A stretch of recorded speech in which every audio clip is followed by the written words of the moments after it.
वानरवंश षष्टम पर्व कथा। अथानंतर गौतम स्वामी कहते हैं कि हे राजन श्रेणिक, मैंने तेरे लिए राक्षस विद्याधरों का वृत्तांत तो कहा, अब तू वानरवंशियों का वृत्तांत सुन। स्वर्ग के समान पर्वत की जो दक्षिण श्रेणी है उसमें एक मेघपुर नभ का नगर है। यह नगर ऊंचे ऊंचे महलों से सुशोभित है। वहां विद्याधरों का राजा अतीन्द्र निवास करता था। राजा अतीन्द्र अत्यंत प्रसिद्ध था और भोग संपदा के द्वारा मानो इंद्र का उल्लंघन करता था। उसकी लक्ष्मी समान हाव भाव विलास से सहित श्रीमती नाम की स्त्री थी। उसका मुख इतना सुंदर था कि उसके रहते हुए सदा चांदनी से युक्त पक्ष ही रहा करता था। उन दोनों के श्रीकंठ नाम का पुत्र था। वह पुत्र शास्त्रों में निपुण था और जिसका नाम कर्णगत होते ही विद्वान लोग हर्ष को प्राप्त कर ले थे। उसके महामनोहर देवी नाम की छोटी बहन थी। उस देवी के नेत्र क्या थे, मानो कामदेव के बाण ही थे। अथानंतर रत्नपुर नाम का एक सुंदर नगर था जिसमें अत्यंत बलवान पुष्पोत्तर नाम का विद्याधर राजा निवास करता था। अपने सौंदर्य रूपी संपत्ति के द्वारा देवकन्या के समान सबके मन को आनंदित करने वाली पद्माभा नाम की पुत्री और पद्मोत्तर नाम का पुत्र था।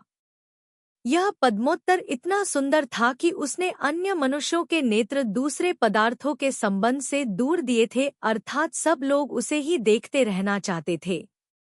राजा पुष्पोत्तर ने अपने पुत्र पद्मोत्तर के लिए राजा अतीन्द्र की पुत्री देवी की बहुत बार याचना की, परंतु श्रीकंठ भाई ने अपनी बहन पद्मोत्तर के लिए नहीं दी, लंका के राजा कीर्तिध्वल के लिए दी और बड़े वैभव के साथ विधिपूर्वक उसका विवाह कर दिया।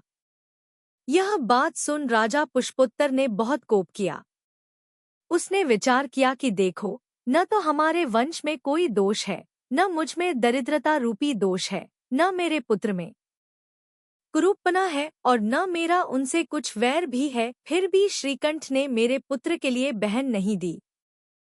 किसी एक दिन श्रीकंठ अकृत्रिम प्रतिमाओं की वंदना करने के लिए वायु के समान वेग वाले सुंदर विमान के द्वारा सुमेरु पर्वत पर गया था। वहां से जब वह लौट रहा था तब उसने मन और कानों को हरण करने वाला भ्रमरों की झंकार के समान सुंदर संगीत का शब्द सुना। वीणा के स्वर से मिले हुए संगीत के शब्द से उसका शरीर ऐसा निश्चल हो गया मानो सीधी रस्सी से ही बांधकर उसे रोक लिया हो। तदंतर उसने सब ओर देखा तो उसे संगीत गृह के आंगन में गुरु के साथ बैठी हुई पुष्पोत्तर की पुत्री पद्माभा दिखी। उसे देखकर श्रीकंठ का मन पद्माभा के सौंदर्य रूपी सागर में शीघ्र ही ऐसा निमग्न हो गया कि वह उसे निकालने में असमर्थ हो गया। जिस प्रकार कोई हाथियों को पकड़ने में समर्थ नहीं होता, उसी प्रकार वह मन को स्थिर करने में समर्थ नहीं हो सका। श्रीकंठ उस कन्या के समीप ही आकाश में खड़ा रह गया। श्रीकंठ सुंदर शरीर का धारक तथा स्थूल कंधों से युक्त था। पद्माभा ने भी चित्त को चुराने वाली अपनी नीली नीली दृष्टि से उसे आकर्षित कर लिया था। तदंतर दोनों का परस्पर में जो मधुर अवलोकन हुआ उसी ने दोनों का वरण कर दिया, अर्थात मधुर अवलोकन से ही श्रीकंठ ने पद्माभा को और पद्माभा ने श्रीकंठ को वर लिया। उनका यह वरना पारस्परिक प्रेम भाव को सूचित करने वाला था। तदंतर अभिप्राय को जानने वाला श्रीकंठ पद्माभा को अपने भुजपंजर के मध्य में स्थित कर आकाश में ले चला। उस समय पद्माभा के स्पर्श से उसके नेत्र कुछ कुछ बंद हो रहे थे। प्रलाप से चिल्लाते हुए परिजन के लोगों ने राजा पुष्पोत्तर को खबर दी कि श्रीकंठ ने आपकी कन्या का अपहरण किया है। यह सुन पुष्पोत्तर भी बहुत क्रुद्ध हुआ। वह क्रोधवश दांतों से ओठ चाबने लगा और सब प्रकार से तैयार हो श्रीकंठ के पीछे गया। श्रीकंठ आगे आगे जा रहा था और पुष्पोत्तर उसके पीछे पीछे दौड़ रहा था, जिससे आकाश के बीच श्रीकंठ ऐसा सुशोभित हो रहा था मानो मेघसमूह जिसके पीछे उड़ रहा है ऐसा चंद्रमा ही हो। नीतिशास्त्र में निपुण श्रीकंठ ने जब अपने पीछे महाबलवान पुष्पोत्तर को आता देखा तो वह शीघ्र ही लंका की ओर चल पड़ा। वह अपने बहनोई कीर्तिध्वल की शरण में पहुंचा सो ठीक ही है, क्योंकि जो समयानुकूल नीति योग करते हैं वे उन्नति को प्राप्त होते ही हैं। यह मेरी स्त्री का भाई है। यह जानकर कीर्तिध्वल ने बड़े स्नेह से उसका आलिंगन कर अतिथि सत्कार किया।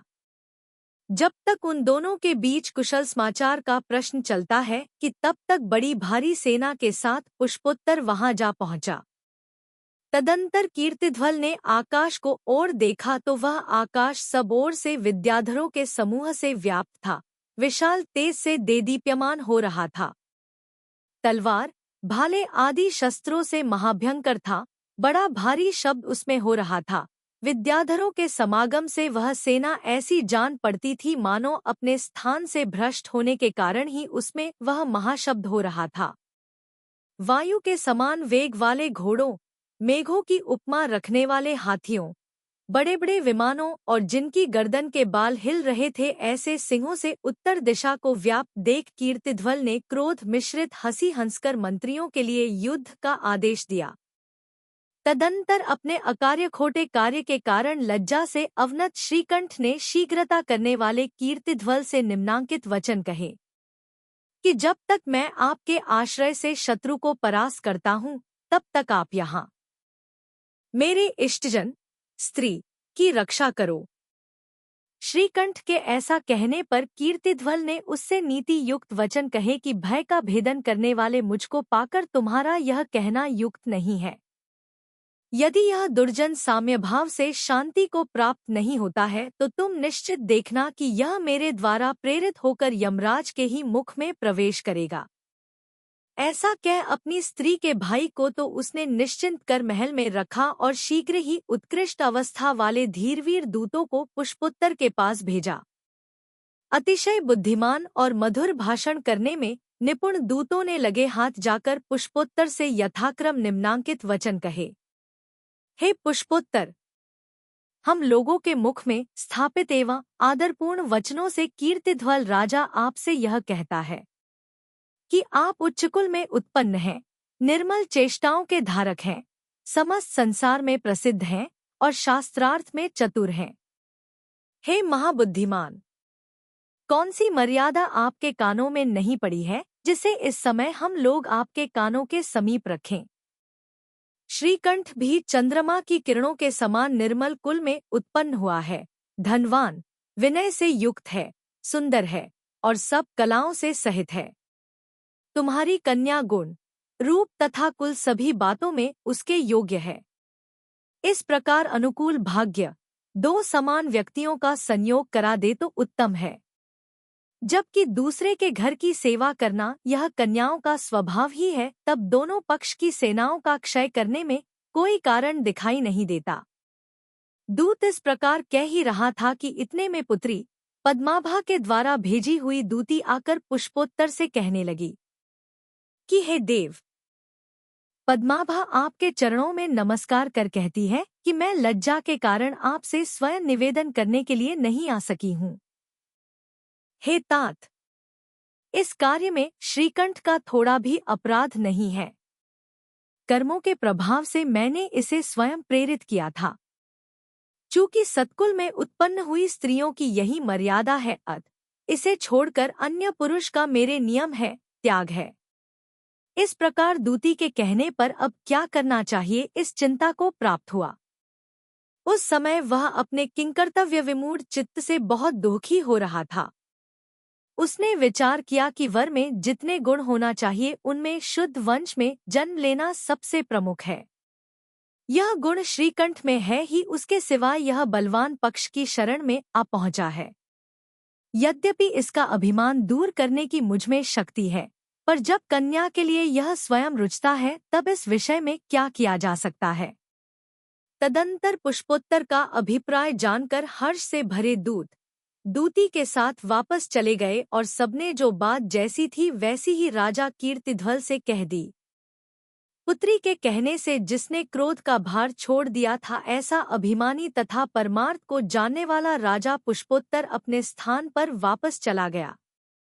अथानंतर मार्गशीर्ष शुक्ल पक्ष की प्रतिपदा के दिन शुभ मुहूर्त में दोनों का विधिपूर्वक पाणिग्रहण संस्कार हुआ।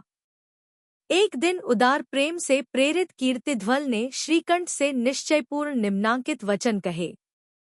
चूंकि विद्यार्थ पर्वत पर तुम्हारे बहुत से वैरी हैं, तुम सावधानी से कितना काल बिता सकोगे? लाभ इसी में है कि तुम्हें जो स्थान रुचिकर हो वहीं स्वेच्छा से क्रिया करते हुए यहीं अत्यंत सुंदर रत्नमयी महलों में निवास करो। मेरा मन तुम्हें छोड़ने को समर्थ नहीं है, और तुम भी मेरे प्रेमपाश को छोड़कर कैसे जाओगे? श्रीकंठ से ऐसा कहकर कीर्तिध्वल ने अपने पितामह के क्रम से आगत महाबुद्धिमान आनंद नामक मंत्री को बुलाकर कहा कि तुम चिरकाल से मेरे नगरों की सारता और असारता को अच्छी तरह जानते हो, श्रीकंठ के लिए जो नगर सारभूत हो सो कहो। इस प्रकार कहने पर वृद्ध मंत्री कहने लगा। जब वह वृद्ध मंत्री कह रहा था तब उसकी सफेद दाढ़ी वक्षस्थल पर हिल रही थी और उससे ऐसा जान पड़ता था मानो हृदय में विराजमान स्वामी को चमर ही ढोर रहा हो। उसने कहा कि हे राजन, यद्यपि आपके नगरों में ऐसा एक भी नगर नहीं है जो सुंदर न हो, तथापि श्रीकंठ स्वयं ही खोजकर इच्छानुसार जो इन्हें रुचिकर हो ग्रहण कर लें। इस समुद्र के बीच में ऐसे बहुत से द्वीप हैं जहाँ कल्पवृक्षों के समान आकार वाले वृक्षों से दिशाएं व्याप्त हो रही हैं। इन द्वीपों में ऐसे अनेक पर्वत हैं जो नाना प्रकार के रत्नों से व्याप्त हैं, ऊंचे ऊंचे शिखरों से सुशोभित हैं, महादेदीप्यमान हैं और देवों की क्रीड़ा के कारण हैं। राक्षसों के इंद्र भीम, अतिभीम तथा उनके सिवाय अन्य सभी देवों ने आपके वंशजों के लिए वे सब द्वीप तथा पर्वत दे रखे हैं, ऐसा पूर्व परंपरा से सुनते आते हैं। उन द्वीपों में सुवर्णमय महलों से मनोहर और किरणों से सूर्य को आच्छादित करने वाले महारत्नों से परिपूर्ण अनेक नगर हैं।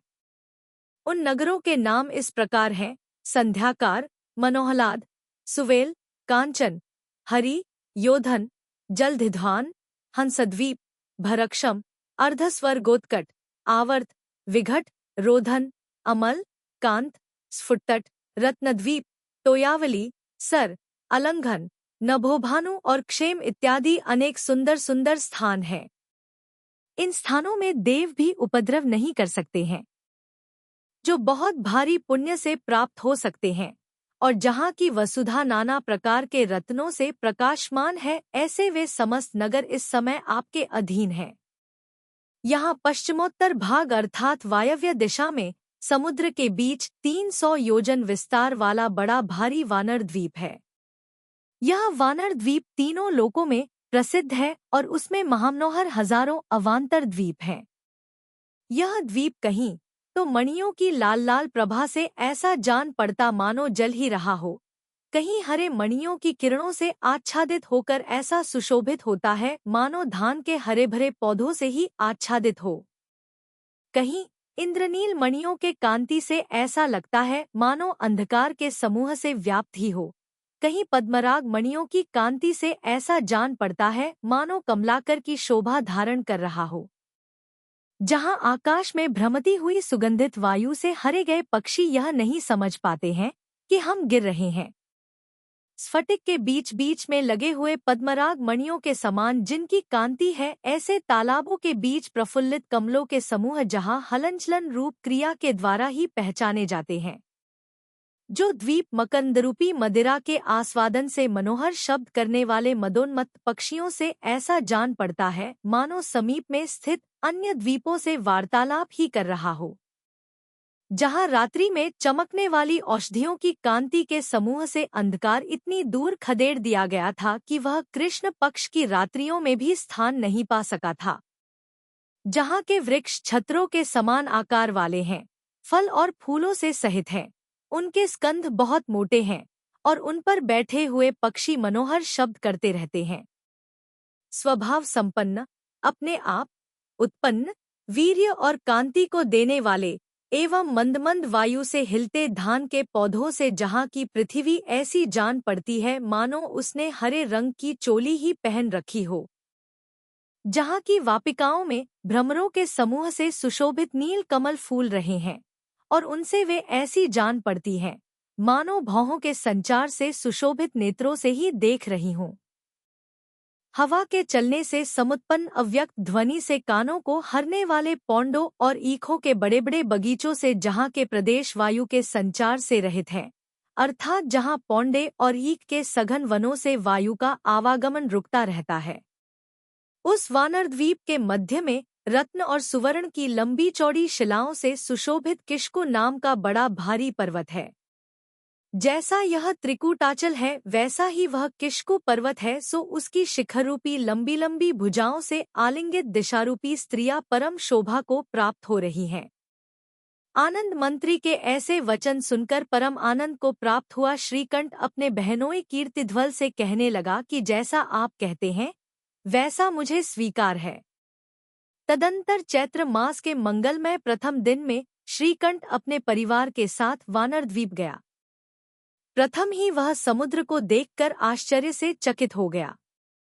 वह समुद्र नीलमणि के समान कांति वाला था, इससे ऐसा जान पड़ता था मानो नीला आकाश ही पृथ्वी पर आ गया हो तथा बड़े बड़े मगरमच्छ उसमें कंपन पैदा कर रहे थे। तदंतर उसने वानर द्वीप में प्रवेश किया। वह द्वीप क्या था, मानो दूसरा स्वर्ग ही था, और झरनों के उच्च स्वर से ऐसा जान पड़ता था मानो स्वागत शब्द का उच्चारण ही कर रहा था। झरनों के बड़े बड़े छींटे उछलकर आकाश में पहुंच रहे थे, उनसे वह द्वीप ऐसा लगता था मानो श्रीकंठ के आगमन से उत्पन्न संतोष से हंस ही रहा हो। नाना मणियों की सुंदर कांति के समूह से ऐसा जान पड़ता था मानो ऊंचे ऊंचे तोरणों के समूह ही वहां खड़े किए गए हों। तदंतर समस्त दिशाओं में अपनी नीली दृष्टि चलाता हुआ श्रीकंठ आश्चर्य से भरे हुए उस वानर द्वीप में उतरा। वह द्वीप खजूर, आंवला, नीप, कैंथा, अगरू, चंदन, बड़, कौहा, कदम्ब, आम, अचार, केला, अनार, सुपारी, कंकोल, लौंग तथा अन्य अनेक प्रकार के सुंदर सुंदर वृक्षों से सुशोभित था। वहां वे सब वृक्ष इतने सुंदर जान पड़ते थे मानो पृथ्वी को विदीर्ण कर मणिमय वृक्ष ही बाहर निकले हों, और इसीलिए वे अपने ऊपर पड़ी हुई दृष्टि को अन्यत्र नहीं ले जाने देते थे। उन सब वृक्षों के तने सीधे थे, जहां से डालियां फूटती हैं, ऐसे स्कंद अत्यंत मोटे थे। ऊपर सघन पत्तों की राशियां छत्रों के समान सुशोभित थीं।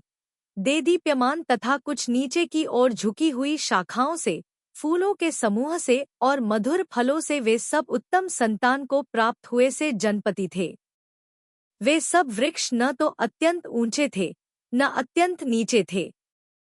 हाँ, इतने अवश्य थे कि स्त्रियां उनके फूल, फल और पल्लवों को अनायास ही पा लेती थीं। जो गुच्छे रूपी स्तनों से मनोहर थी, भ्रमर ही जिनके नेत्र थे और चंचल पल्लव ही जिनके हाथ थे, ऐसी लतारूपी स्त्रियां बड़े आदर से उन वृक्षों का आलिंगन कर रही थी।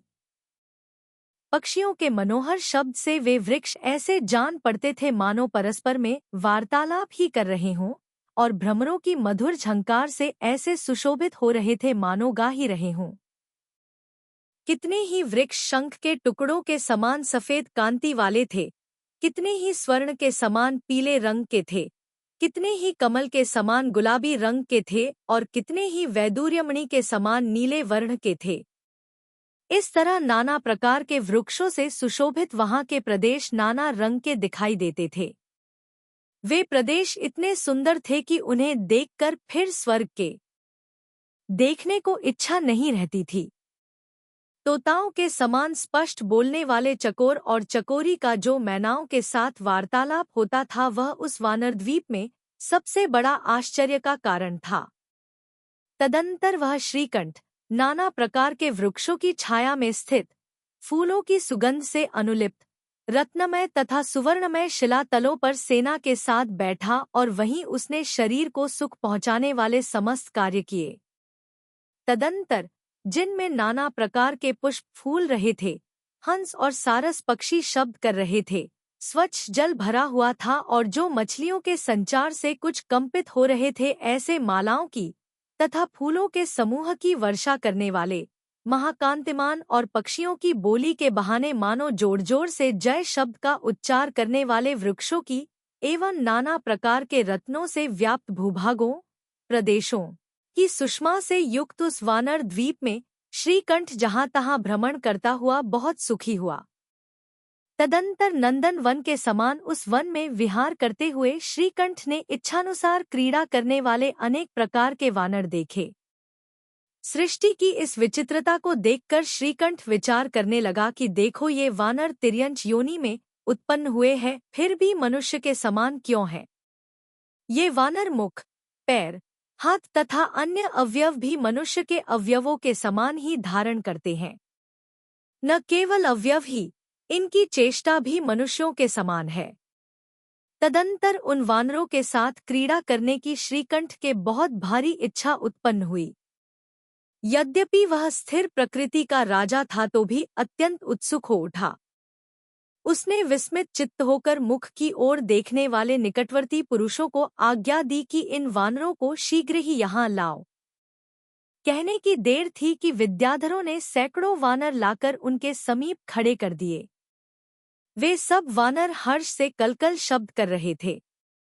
राजा श्रीकंठ उत्तम स्वभाव के धारक उन वानरों के साथ क्रीड़ा करने लगा। कभी वह ताली बजाकर उन्हें नचाता था, कभी अपनी भुजाओं से उनका स्पर्श करता था और कभी अनार के फूल के समान लाल, चपटी नाक से बुक एवं चमकीली सुनहली कनीनिकाओं से युक्त उनके मुख में उनके सफेद दांत देखता था। वे वानर परस्पर में विनयपूर्वक एक दूसरे के जुए अलग कर रहे थे और प्रेम से खो खो शब्द करते हुए मनोहर कलह करते थे। राजा श्रीकंठ ने यह सब देखा। उन वानरों के बाल धान के छिलके के समान पीले थे, अत्यंत कोमल थे, मंद मंद वायु से हिल रहे थे और मांग से सुशोभित थे। इसी प्रकार उनके कान विदूषक के कानों के समान कुछ हटपटा आकार वाले, अत्यंत कोमल और चिकने थे। राजा श्रीकंठ उनका बड़े प्रेम से स्पर्श कर रहा था और इस मोहनी सुरसुरी के कारण उनके शरीर निष्कंप हो रहे थे। उन वानरों के कृश पेट पर जो रोम अस्तव्यस्त थे उन्हें यह अपने स्पर्श से ठीक कर रहा था, साथ ही भौहों को तथा रेखा से युक्त कटाक्ष प्रदेशों को कुछ ऊपर की ओर उठा रहा था। तदंतर श्रीकंठ ने प्रीति के कारणभूत बहुत से वानर मधुर अन्नपान आदि के द्वारा पोषण करने के लिए सेवकों को सौंप दिए। इसके बाद पहाड़ के शिखरों, लताओं, निर्झरनों और वृक्षों से जिसका मन हरा गया था, ऐसा श्रीकंठ उन वानरों को लिवाकर किष्कु पर्वत पर चढ़ा। वहां उसने लंबी चौड़ी, विषमता रहित तथा अंत में ऊंचे ऊंचे वृक्षों से सुशोभित उत्तुंग पहाड़ों से सुरक्षित भूमि देखी। उसी भूमि पर उसने किष्कुपुर नाम का एक नगर बसाया। यह नगर शत्रुओं के शरीर की बात तो दूर रहे, मन के लिए भी दुर्गम था। यह नगर 14 योजन लंबा चौड़ा था और इसकी परिधि, गोलाई 42 योजन से कुछ अधिक थी। इस नगर में विद्याधरों ने महलों की ऐसी ऐसी ऊंची श्रेणियां बनाकर तैयार की थी कि जिनके सामने उत्तुंग दरवाजे थे, जिनकी दीवालें मणि और सुवर्ण से निर्मित थीं, जो अच्छे अच्छे बरंडों से सहित थीं, रत्नों के खंभों पर खड़ी थी। जिन कट्टे कपोत पाली के समीप का भाग महानील मणियों से बना था और ऐसा जान पड़ता था कि रत्नों की कांति ने जिस अंधकार को सब जगह से खदेड़कर दूर कर किया था, मानो उसे यहाँ अनुकंपावश स्थान ही दिया गया था। जिन महलों की देहरी पद्मरागमणियों निर्मित होने के कारण लाल लाल दिख रही थी, इसलिए ऐसी जान पड़ती थी मानो तांबूल के द्वारा जिसकी लाली बढ़ गई थी ऐसा ओठ ही धारण कर रही हों। जिनके दरवाजों के ऊपर अनेक मोतियों की मालाएं लटकाई गई थी और जिनकी किरणों से वे ऐसी जान पड़ती थी मानो अन्य भवनों की सुंदरता की हंसी ही उड़ा रही हों। शिखरों के ऊपर चंद्रमा के समान आकार वाले मणि लगे हुए थे, उनसे जो रात्रि के समय असली चंद्रमा के विषय में संशय उत्पन्न कर रहे थे। अर्थात लोग संशय में पड़ जाते थे कि असली चंद्रमा कौन है। चंद्रकांत मणियों की कांति से जो भवन उत्तम चांदनी की शोभा प्रकट कर रहे थे तथा जिनमें लगे नाना रत्नों की प्रभा से ऊंचे ऊंचे तोरण द्वारों का संदेह हो रहा था, जिनके मणिनिर्मित फर्शों पर रत्नमय कमलों के चित्राम किए गए थे, उस नगर में कुटिलता से रहित सीधे ऐसे राजमार्ग बनाए गए थे जिनमें की मणियों और सुवर्ण की धूली बिखर रही थी तथा जो सूखे सागर के समान लंबे चौड़े थे। उस नगर में ऊंचे ऊंचे गोपुर बनाए गए थे जो मणियों की किरणों से सदा आच्छादित से रहा करते थे। इंद्रपुर के समान सुंदर उस नगर में राजा श्रीकंठ अपनी पद्याभा प्रिया के साथ इंद्र इंद्राणी के समान चिरकाल तक क्रीड़ा करता रहा। भद्रशालवन, सौमनस्वन तथा नंदनवन में ऐसी कोई वस्तु नहीं थी जो उसे दुर्लभ रही हो। अथानंतर किसी एक दिन राजा श्रीकंठ महल की छत पर बैठा था। उसी समय नंदीश्वर दीप की वंदना करने के लिए चतुर्विध देवों के साथ इंद्र जा रहा था। वह इंद्र मुकुटों की कांति से आकाश को पीतवर्ण कर रहा था, तुरही बाजों के शब्द से समस्त लोक को बधिर बना रहा था। अपने अपने स्वामियों से अधिष्ठित हाथी, घोड़े, हंस, मेधा, ऊंट, भेड़िया तथा हरिण आदि अन्य अनेक वाहन उसके पीछे पीछे चल रहे थे और उसकी दिव्य गंध से समस्त लोक व्याप्त हो रहा था। श्रीकंठ ने पहले मुनियों के मुख से नंदीश्वर द्वीप का वर्णन सुना था, सो देवों को आनंदित करने वाला वह नंदीश्वर द्वीप उसकी स्मृति में आ गया।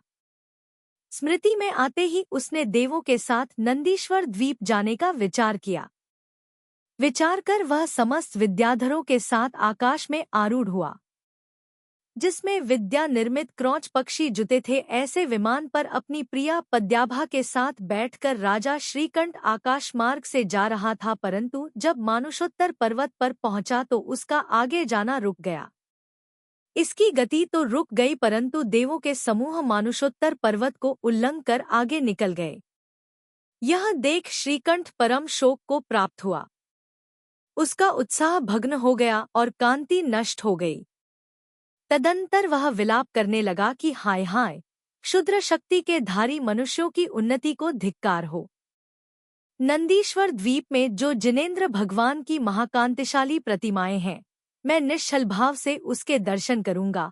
नाना प्रकार के पुष्प, धूप और मनोहारी गंध से उनकी पूजा करूंगा तथा पृथ्वी पर मुकुट झुकाकर शिर से उन्हें नमस्कार करूंगा। मुझ मंदभाग्य ने ऐसे जो सुंदर मनोरथ किए थे, वे पूर्व संचित अशुभ कर्मों के द्वारा किस प्रकार भग्न कर दिए गए।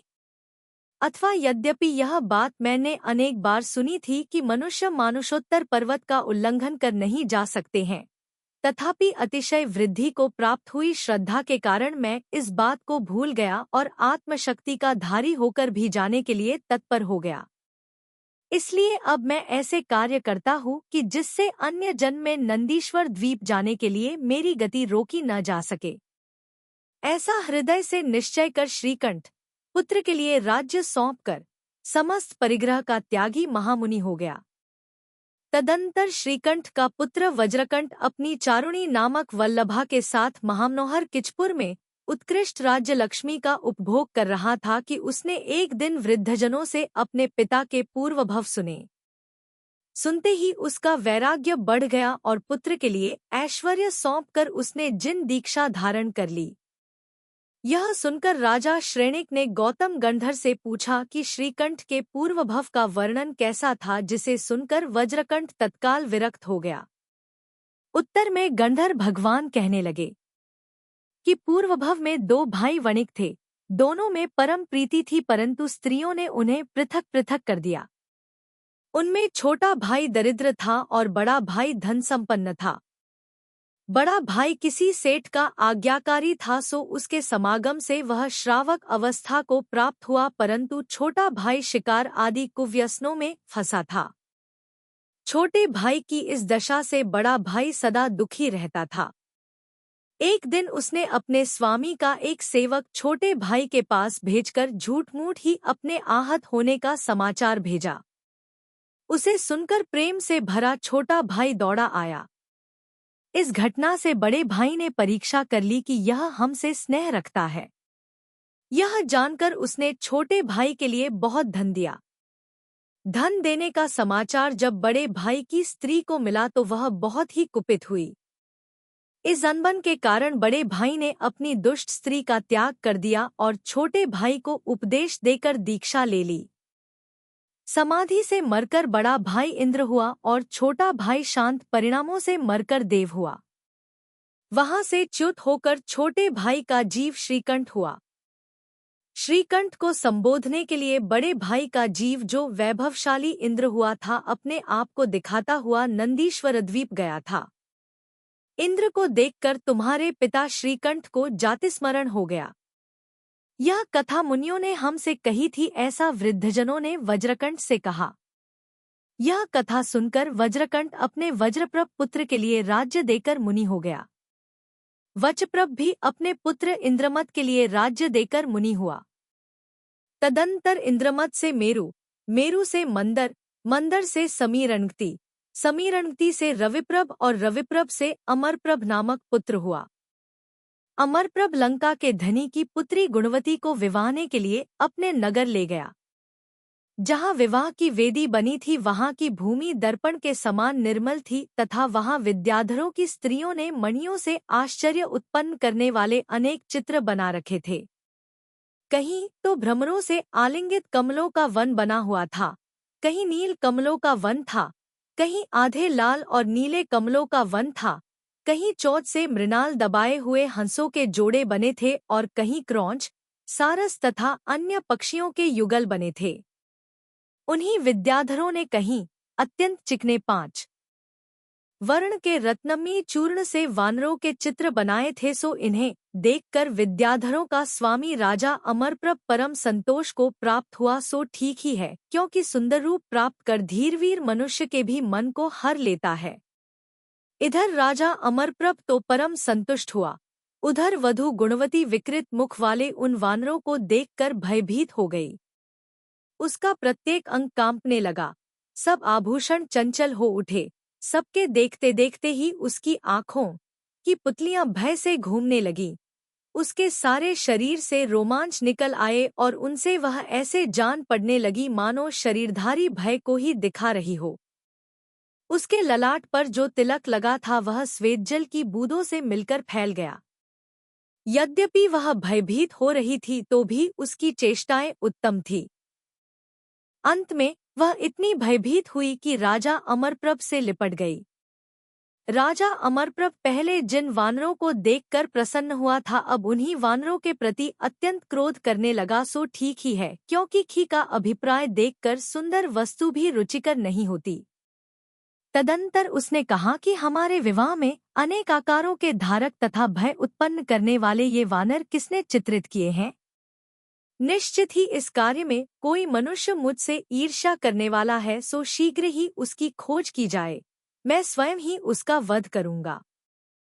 तदंतर राजा अमरप्रभ को क्रोधरूपी गहरी गुहा के मध्य वर्तमान देखकर महाबुद्धिमान वृद्ध मंत्री मधुर शब्दों में कहने लगे कि हे स्वामिन, इस कार्य में आपसे द्वेष करने वाला कोई भी नहीं है। भला आपके साथ जिसका द्वेष होगा उसका जीवन ही कैसे रह सकता है? आप प्रसन्न होइए और विवाह मंगल में जिस कारण से वानरों की पंक्तियां चित्रित की गई हैं वह कारण सुनिए। आपके वंश में श्रीकंठ नाम का प्रसिद्ध राजा हो गया है, जिसने स्वर्ग के समान सुंदर इस किष्कुपुर नामक उत्तम नगर की रचना की थी। जिस प्रकार कर्मों का मूल कारण रागादि प्रपंच है, उसी प्रकार अनेक आकार को धारण करने वाले इस देश का मूल कारण वही श्रीकंठ राजा है। वनों के बीच निकुंजों में सुख से बैठे हुए किन्नर उत्तमोत्तम स्थान पाकर आज भी उस राजा के गुण गाया करते हैं। जिसकी प्रकृति स्थिर थी तथा जो इंद्रतुल्य पराक्रम का धारक था, ऐसे उस राजा ने चंचलता के कारण उत्पन्न हुआ लक्ष्मी का अपयश दूर कर दिया था। सुनते हैं कि वह राजा सर्वप्रथम इस नगर में सुंदर रूप के धारक तथा मनुष्य के समान आकार से संयुक्त इन वानरों को देखकर आश्चर्य को प्राप्त हुआ था। वह राजा नाना प्रकार की चेष्टाओं को धारण करने वाले इन वानरों के साथ बड़ी प्रसन्नता से क्रीड़ा करता था तथा उसी ने इन वानरों को मधुर आहार पानी आदि के द्वारा सुखी किया था। तदंतर महाकांति के धारक राजा श्रीकंठ के वंश में जो उत्तमोत्तम राजा हुए वे भी उसकी भक्ति के कारण इन वानरों से प्रेम करते रहे। चूंकि आपके पूर्वजों ने इन्हें मांगलिक पदार्थों में निश्चित किया था, अर्थात इन्हें मंगलस्वरूप माना था, इसलिए ये सब चित्राम रूप से इस मंगलमय कार्य में उपस्थित किए गए हैं। जिस कुल में जिस पदार्थ को पहले से पुरुषों के द्वारा मंगल रूप में उपासना होती आ रही है, यदि उसका तिरस्कार किया जाता है तो नियम से विघ्न बाधाएं उपस्थित होती हैं। यदि वही कार्य भक्तिपूर्वक किया जाता है तो वह शुभ संपदाओं को देता है। हे राजद, आप उत्तम हृदय के धारक हैं, विचारशील हैं, आप भी इन वानरों के चित्राम की उपासना कीजिए। मंत्रियों के ऐसा कहने पर राजा अमरप्रभ ने बड़ी सांत्वना से उत्तर दिया। क्रोध के कारण उसके मुख पर जो विकार आ गया था, उत्तर देते समय उसने उस विकार का त्याग कर दिया था। उसने कहा कि यदि हमारे पूर्वजों ने इनकी मंगल रूप से उपासना की है तो इन्हें इस तरह पृथ्वी पर क्यों चित्रित किया गया है, जहाँ की पैर आदि का संगम होता है। गुरुजनों के गौरव से मैं इन्हें नमस्कार कर क्षीर पर धारण करूंगा। रत्न आदि के द्वारा वानरों के चिन्ह बनवाकर मुकुटों के अग्रभाग में, ध्वजाओं में, महलों के शिखरों में, तोरणों के अग्रभाग में तथा छत्रों के ऊपर इन्हें शीघ्र ही धारण करो। इस प्रकार मंत्रियों को आज्ञा दी, सो उन्होंने तथास्तु कहकर राजा की आज्ञानुसार सब कुछ किया। जिस दिशा में देखो उसी दिशा में वानर ही वानर दिखाई देते थे। अथानंतर रानी के साथ परम सुख का उपभोग करते हुए राजा अमरप्रभ के मन में विजयार्थ पर्वत को जीतने की इच्छा हुई, सो चतुरंग सेना के साथ उसने प्रस्थान किया। उस समय उसकी ध्वजा में वानरों का चिन्ह था और सब वानरवंशी उसकी स्तुति कर रहे थे। प्राणियों का मान मर्दन करने वाले युद्ध में दोनों श्रेणियों को जीतकर उसने अपने वश किया, पर उनका धन नहीं ग्रहण किया। सो ठीक ही है, क्योंकि अभिमानी मनुष्यों का यह व्रत है कि वे शत्रु को नम्रीभूत ही करते हैं, उसके धन की आकांक्षा नहीं करते। तदंतर विजयार्थ पर्वत के प्रधान पुरुष जिसके पीछे पीछे आ रहे थे, ऐसा राजा अमरप्रभ दिग्विजय कर किष्को नगर वापस आया। इस प्रकार समस्त विद्याधरों का आधिपत्य पाकर उसने चिरकाल तक लक्ष्मी का उपभोग किया। लक्ष्मी चंचल थी, सो उसने बेड़ी डालकर ही मानो उसे निश्चल बना दिया था। तदंतर राजा अमरप्रभ के कपिकेतु नाम का पुत्र हुआ। उसके अनेक गुणों को धरने वाली श्रीप्रभा नाम की रानी थी। पुत्र को पराक्रमी देख राजा अमरप्रभ उसे राज्य लक्ष्मी सौंप कर गृहरूपी बंधन से बाहर निकला। तदंतर कपिकेतु भी प्रतिबल नामक पुत्र के लिए राज्य लक्ष्मी देकर घर से चला गया। सो ठीक ही है, क्योंकि पूर्व पुरुष राज्य लक्ष्मी को प्राय विष की वेल के समान देखते थे। जिन्होंने पूर्व पर्याय में पुण्य उपार्जित किया है, ऐसे पुरुषों का प्रयत्नोपार्जित लक्ष्मी में बड़ा अनुराग नहीं होता। पुण्यात्मा मनुष्यों को चूंकि लक्ष्मी थोड़े ही प्रयत्न से अनायास ही प्राप्त हो जाती है, इसलिए उसका त्याग करते हुए उन्हें पीड़ा नहीं होती। सत्पुरुष विषय संबंधी सुख को किसी तरह प्राप्त करते भी हैं तो उससे शीघ्र ही विरक्त हो परमपद मोक्ष की इच्छा करने लगते हैं। जो सुख उपकरणों के द्वारा साध्य न होकर आत्मा के अधीन है, अंतर्रहित है, महान है तथा अंत से रहित है, उस सुख की भला कौन नहीं इच्छा करेगा। प्रतिबल के गगनानंद नाम का पुत्र हुआ, गगनानंद के खेचरानंद और खेचरानंद के गिरिनंदन पुत्र हुआ। इस प्रकार ध्वजा में वानरों का चिन्ह धारण रहने वाले वानरवंशियों के वंश में संख्यातीत राजा हुए। सो उनमें अपने अपने कर्मानुसार कितने ही स्वर्ग को प्राप्त हुए और कितने ही मोक्ष गए। गौतम स्वामी राजा श्रेणिक से कहते हैं कि राजन, यह तो वश में उत्पन्न हुए पुरुषों का छाया मात्र का निरूपण है। इन सब पुरुषों का नामोल्लेख करने के लिए कौन समर्थ है। लोक में जिसका जो लक्षण होता है उसका उसी लक्षण से उल्लेख होता है। जैसे सेवा करने वाला सेवक, खेती करने वाला किसान, धनुष धारण करने वाला धानुष्क, धर्म सेवन करने वाला धार्मिक, दुखी जीवों की रक्षा करने वाला क्षत्रिय और ब्रह्मचर्य धारण करने वाला ब्राह्मण कहा जाता है। जिस प्रकार इक्ष्वाकु वंश में उत्पन्न हुए पुरुष इक्ष्वाकु कहलाते हैं और नमिविन्मी के वंश में उत्पन्न हुए पुरुष विद्या धारण करने के कारण विद्याधर कहे गए हैं। जो राजा राज्य छोड़कर तप के साथ अपना संबंध जोड़ते हैं वे श्रमण कहलाते हैं, क्योंकि श्रम करे सो श्रमण और तपश्चरण ही श्रम कहा जाता है। इसके सिवाय यह बात तो स्पष्ट ही है कि शब्द कुछ है और उसका प्रयोग कुछ अन्य अर्थ में होता है, जैसे जिसके हाथ में यष्टि है वह यष्टि, जिसके हाथ में कुंत है वह कुंत, और जो मंच पर बैठा है वह मंच कहलाता है।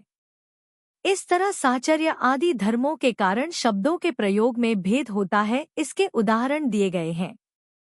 इसी प्रकार जिन विद्याधरों के छत्र आदि में वानर के चिन्ह थे वे लोक में वानर इस प्रसिद्धि को प्राप्त हुए। देवाधिदेव श्रेयांसनाथ और वासुपूज्य भगवान के अंतराल में राजा अमरप्रभ ने अपने मुकुट आदि में वानर का चिन्ह धारण किया था, सो उसकी परंपरा में जो अन्य राजा हुए वे भी ऐसा ही करते रहे। यथार्थ में पूर्वजों की परिपाटी का आचरण करना परम प्रीति उत्पन्न करता है। गौतम स्वामी रजा श्रेणिक से कहते हैं कि हे राजन, इस तरह संक्षेप से वानरवंश की उत्पत्ति कही है। अब एक दूसरी बात कहता हूँ, सो सुन। अथानंतर किष्कु नामक उत्तम नगर में इसी वानरवंश में महोद्धी नामक विद्याधर राजा हुआ। इसकी विद्युत प्रकाश नाम को रानी थी, जो स्त्रियों के गुणरूपी संपदाओं की मानो खजाना थी। उसने अपनी चेष्टाओं से पति का हृदय वश कर लिया था। वह सौभाग्य, रूप, विज्ञान तथा अन्य चेष्टाओं के कारण सैकड़ों सुंदरी स्त्रियों की शिरोमणि थी। राजा महोद्धी के 108 पराक्रमी पुत्र थे, सो उन पर राज्यभार सौंपकर वह सुख से भोगों का उपभोग करता था। मुनिसुव्रत भगवान के तीर्थ में राजा महोद्धी प्रसिद्ध विद्याधर था। वह अपने आश्चर्यजनक कार्यों से सदा विद्याधरों को अनुरक्त रखता था। उसी समय लंका में विद्युत्केश नामक प्रसिद्ध राजा था, जो राक्षसवंश रूप आकाश का मानो चंद्रमा था और लोगों का अत्यंत प्रिय था। महोद्धी और विद्युत्केश में परम स्नेह था, जो कि एक दूसरे के यहाँ आने जाने के कारण परम वृद्धि को प्राप्त हुआ था। उन दोनों का चित्त तो एक था, केवल शरीर मात्र से ही दोनों में पृथकपना था। विद्युत्केश ने यह समाचार जानकर परमार्थ के जानने वाले महोद्धी ने मुनि दीक्षा धारण कर ली। यह कथा सुनकर श्रेणिक राजा ने गौतम गंधर से पूछा कि हे स्वामिन, विद्युत्केश ने किस कारण कठिन दीक्षा धारण की? इसके उत्तर में गंधर भगवान इस प्रकार कहने लगे कि किसी समय विद्युत्केश, जिसमें क्रीड़ा के अनेक स्थान बने हुए थे, ऐसे अत्यंत सुंदर प्रमद नामक वन में क्रीड़ा करने के लिए गया था। सो वहां कभी तो वह उन सरोवरों में क्रीड़ा करता था जो कमल तथा नील कमलों से मनोहर थे, जिनमें स्वच्छ जल भरा था, जिनमें बड़ी बड़ी लहरें उठ रही थी तथा नावों के संचार से महामनोहर दिखाई देते थे। कभी उन बेशकीमती झूलों पर झूलता था, जिनमें बैठने का अच्छा आसन बनाया गया था, जो ऊंचे वृक्ष से बंधे थे तथा जिनकी उछाल बहुत लंबी होती थी।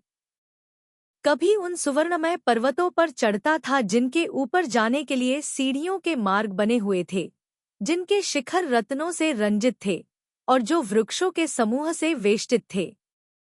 कभी उन वृक्षों की झुरमुट में क्रीड़ा करता था, जो फल और फूलों से मनोहर थे, जो हिलते हुए पल्लवों से सुशोभित थे और जिनके शरीर अनेक लताओं से आलिंगित थे।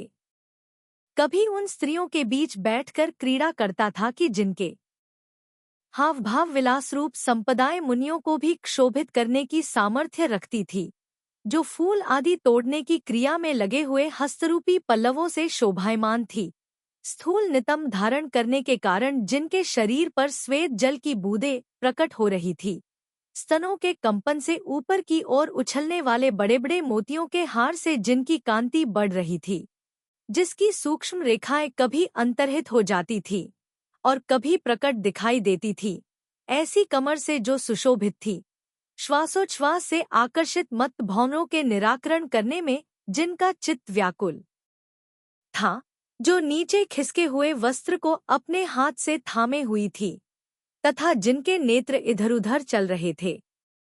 इस प्रकार राक्षसों का राजा विद्युत्केश अनेक स्त्रियों के बीच बैठकर क्रीड़ा कर रहा था। अथानंतर राजा विद्युत्केश की रानी श्रीचंद्रा इधर क्रीड़ा में लीन थी, उधर किसी वानर ने आकर अपने नाखूनों के अग्रभाग से उसके दोनों स्तन विदीर्ण कर दिए। जिस वानर ने उसके स्तन विदीर्ण किए थे वह स्वभाव से ही अविनयी था, क्रोध से अत्यंत खेद को प्राप्त हो रहा था। उसके नेत्र विकृत दिखाई देते थे। तदंतर जिसके स्तन से खून झड़ रहा था, ऐसी वल्लभा को सांत्वना देकर उसने बाण द्वारा वानर को मार डाला। घायल वानर वेग से भागकर वहां पृथ्वी पर पड़ा जहां की आकाशगामी मुनिराज विराजमान थे, जिसके शरीर में कपक भी छूट रही थी तथा बाण छिदा हुआ था। ऐसे वानर को देखकर संसार की स्थिति के जानकार मुनियों के हृदय में दया उत्पन्न हुई। उसी समय धर्मदान करने में तसर एवं तपरूपी धन के धारक मुनियों ने उस वानर के लिए सब पदार्थों का त्याग कराकर पंचनमस्कार मंत्र का उपदेश दिया। उसके फलस्वरूप वह वानर योनि में उत्पन्न हुए अपने पूर्व विकृत शरीर को छोड़कर क्षण भर में उत्तम शरीर का धारी महोद्धिकुमार नामक भवनवासी देव हुआ। तदंतर इधर राजा विद्युत्केश जब तक अन्य वानरों को मारने के लिए उद्यत हुआ, तब तक अवधिज्ञान से अपना पूर्वभव जानकर महोद्धिकुमार देव वहां आ पहुंचा। आकर उसने अपने पूर्व शरीर का पूजन किया। दुष्ट मनुष्यों के द्वारा वानरों के समूह मारे जा रहे हैं, यह देख उसने विक्रिया की सामर्थ्य से वानरों की एक बड़ी भारी सेना बनाई। उन वानरों के मुख दाढ़ों से विकराल थे, उनकी भौहें चढ़ी हुई थी, सिंदूर के समान लाल लाल उनका रंग था और वे भयंकर शब्द कर रहे थे। कोई वानर पर्वत उखाड़कर हाथ में लिए थे, कोई वृक्ष उखाड़कर हाथ में धारण कर रहे थे, कोई हाथों से जमीन कूट रहे थे और कोई पृथ्वी झूला रहे थे।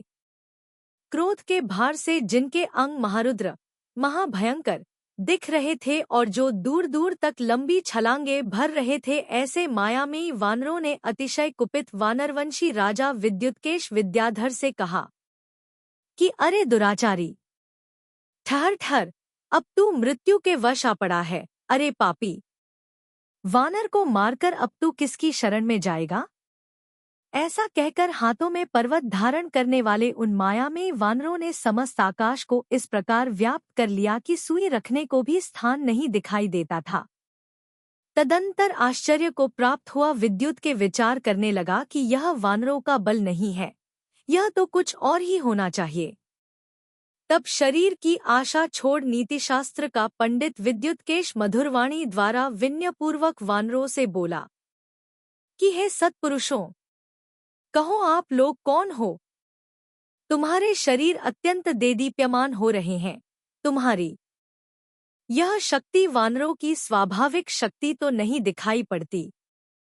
तदंतर विद्याधरों के राजा विद्युत्केश को विनयावंत देखकर महोद्धिकुमार ने यह वचन कहे कि पशु जाति के स्वभाव से जो अत्यंत चपल था तथा इसी चपलता के कारण जिसने तुम्हारी स्त्री का अपराध किया था, ऐसे जिस वानर को तूने मारा था वह मैं ही हूँ। साधुओं के प्रसाद से इस देवत्व पर्याय को प्राप्त हुआ हूँ।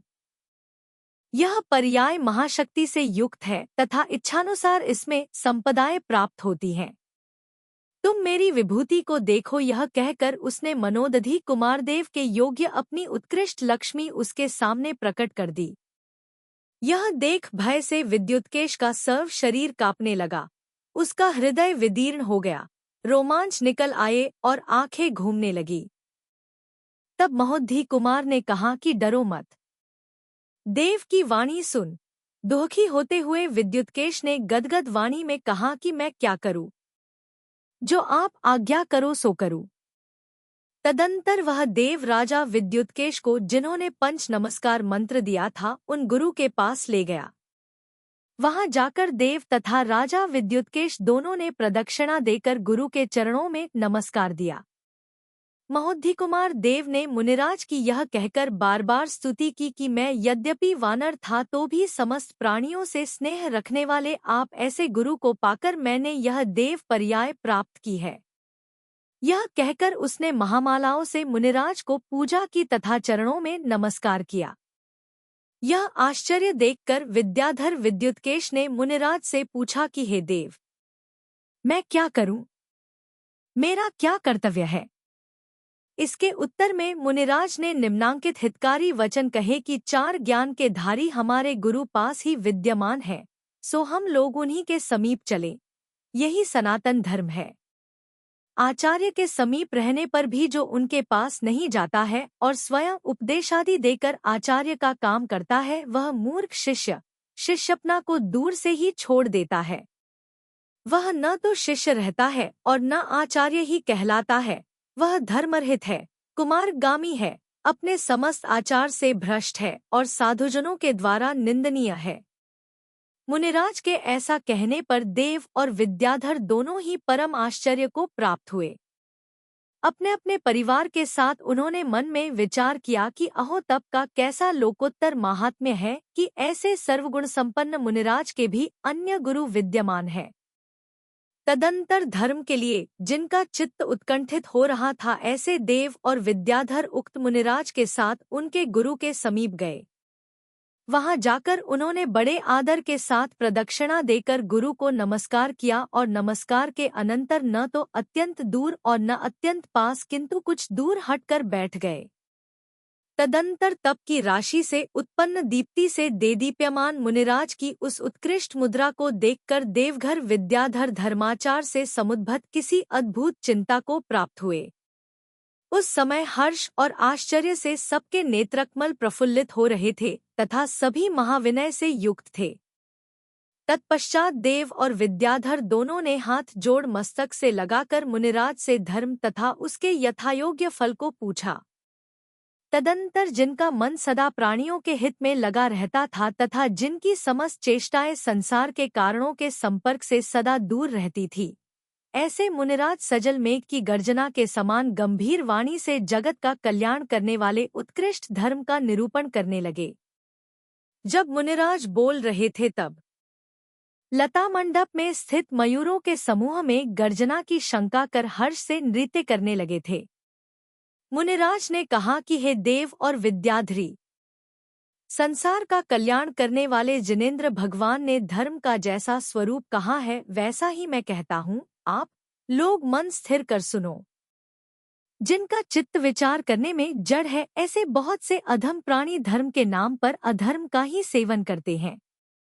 जो मोही प्राणी गंतव्य दिशा को जाने बिना यही मार्ग है ऐसा समझ विरुद्ध दिशा में जाता है, वह दीर्घकाल बीत जाने पर भी इष्ट स्थान पर नहीं पहुंच सकता है।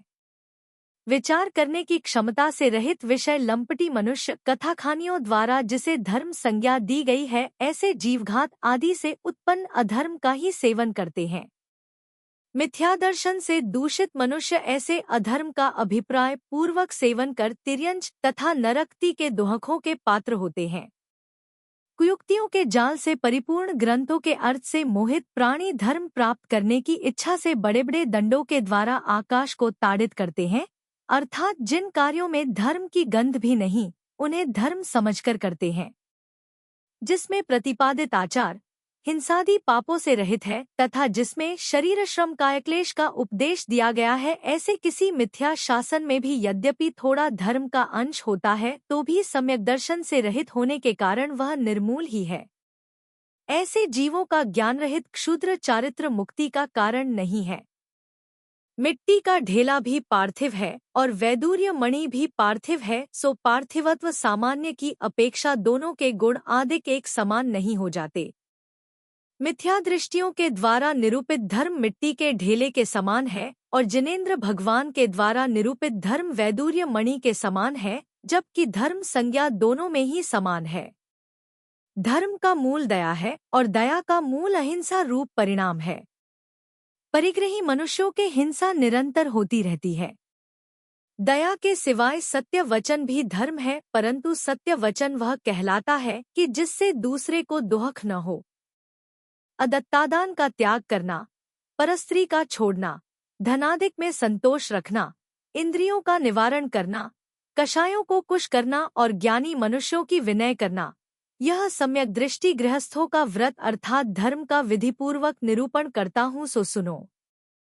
जो पंच महाव्रत रूपी उन्नत हाथी के स्कंध पर सवार हैं, 3 गुप्ती रूपी मजबूत तथा निश्चिद्र कवच से जिनका शरीर आच्छादित है, जो पंच समिति रूपी पैदल सिपाहियों से युक्त है और जो नाना तपरूपी महातीक्ष्ण शस्त्रों के समूह से सहित है, ऐसे दिगंबर यति रूपी महाराजा कषाय रूपी सामंतों से परिवृत तथा मोह रूपी हाथी पर सवार संसार रूपी शत्रु को नष्ट करते हैं।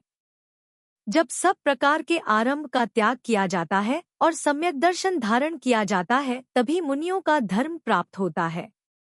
यह संक्षेप में धर्म का स्वरूप समझो।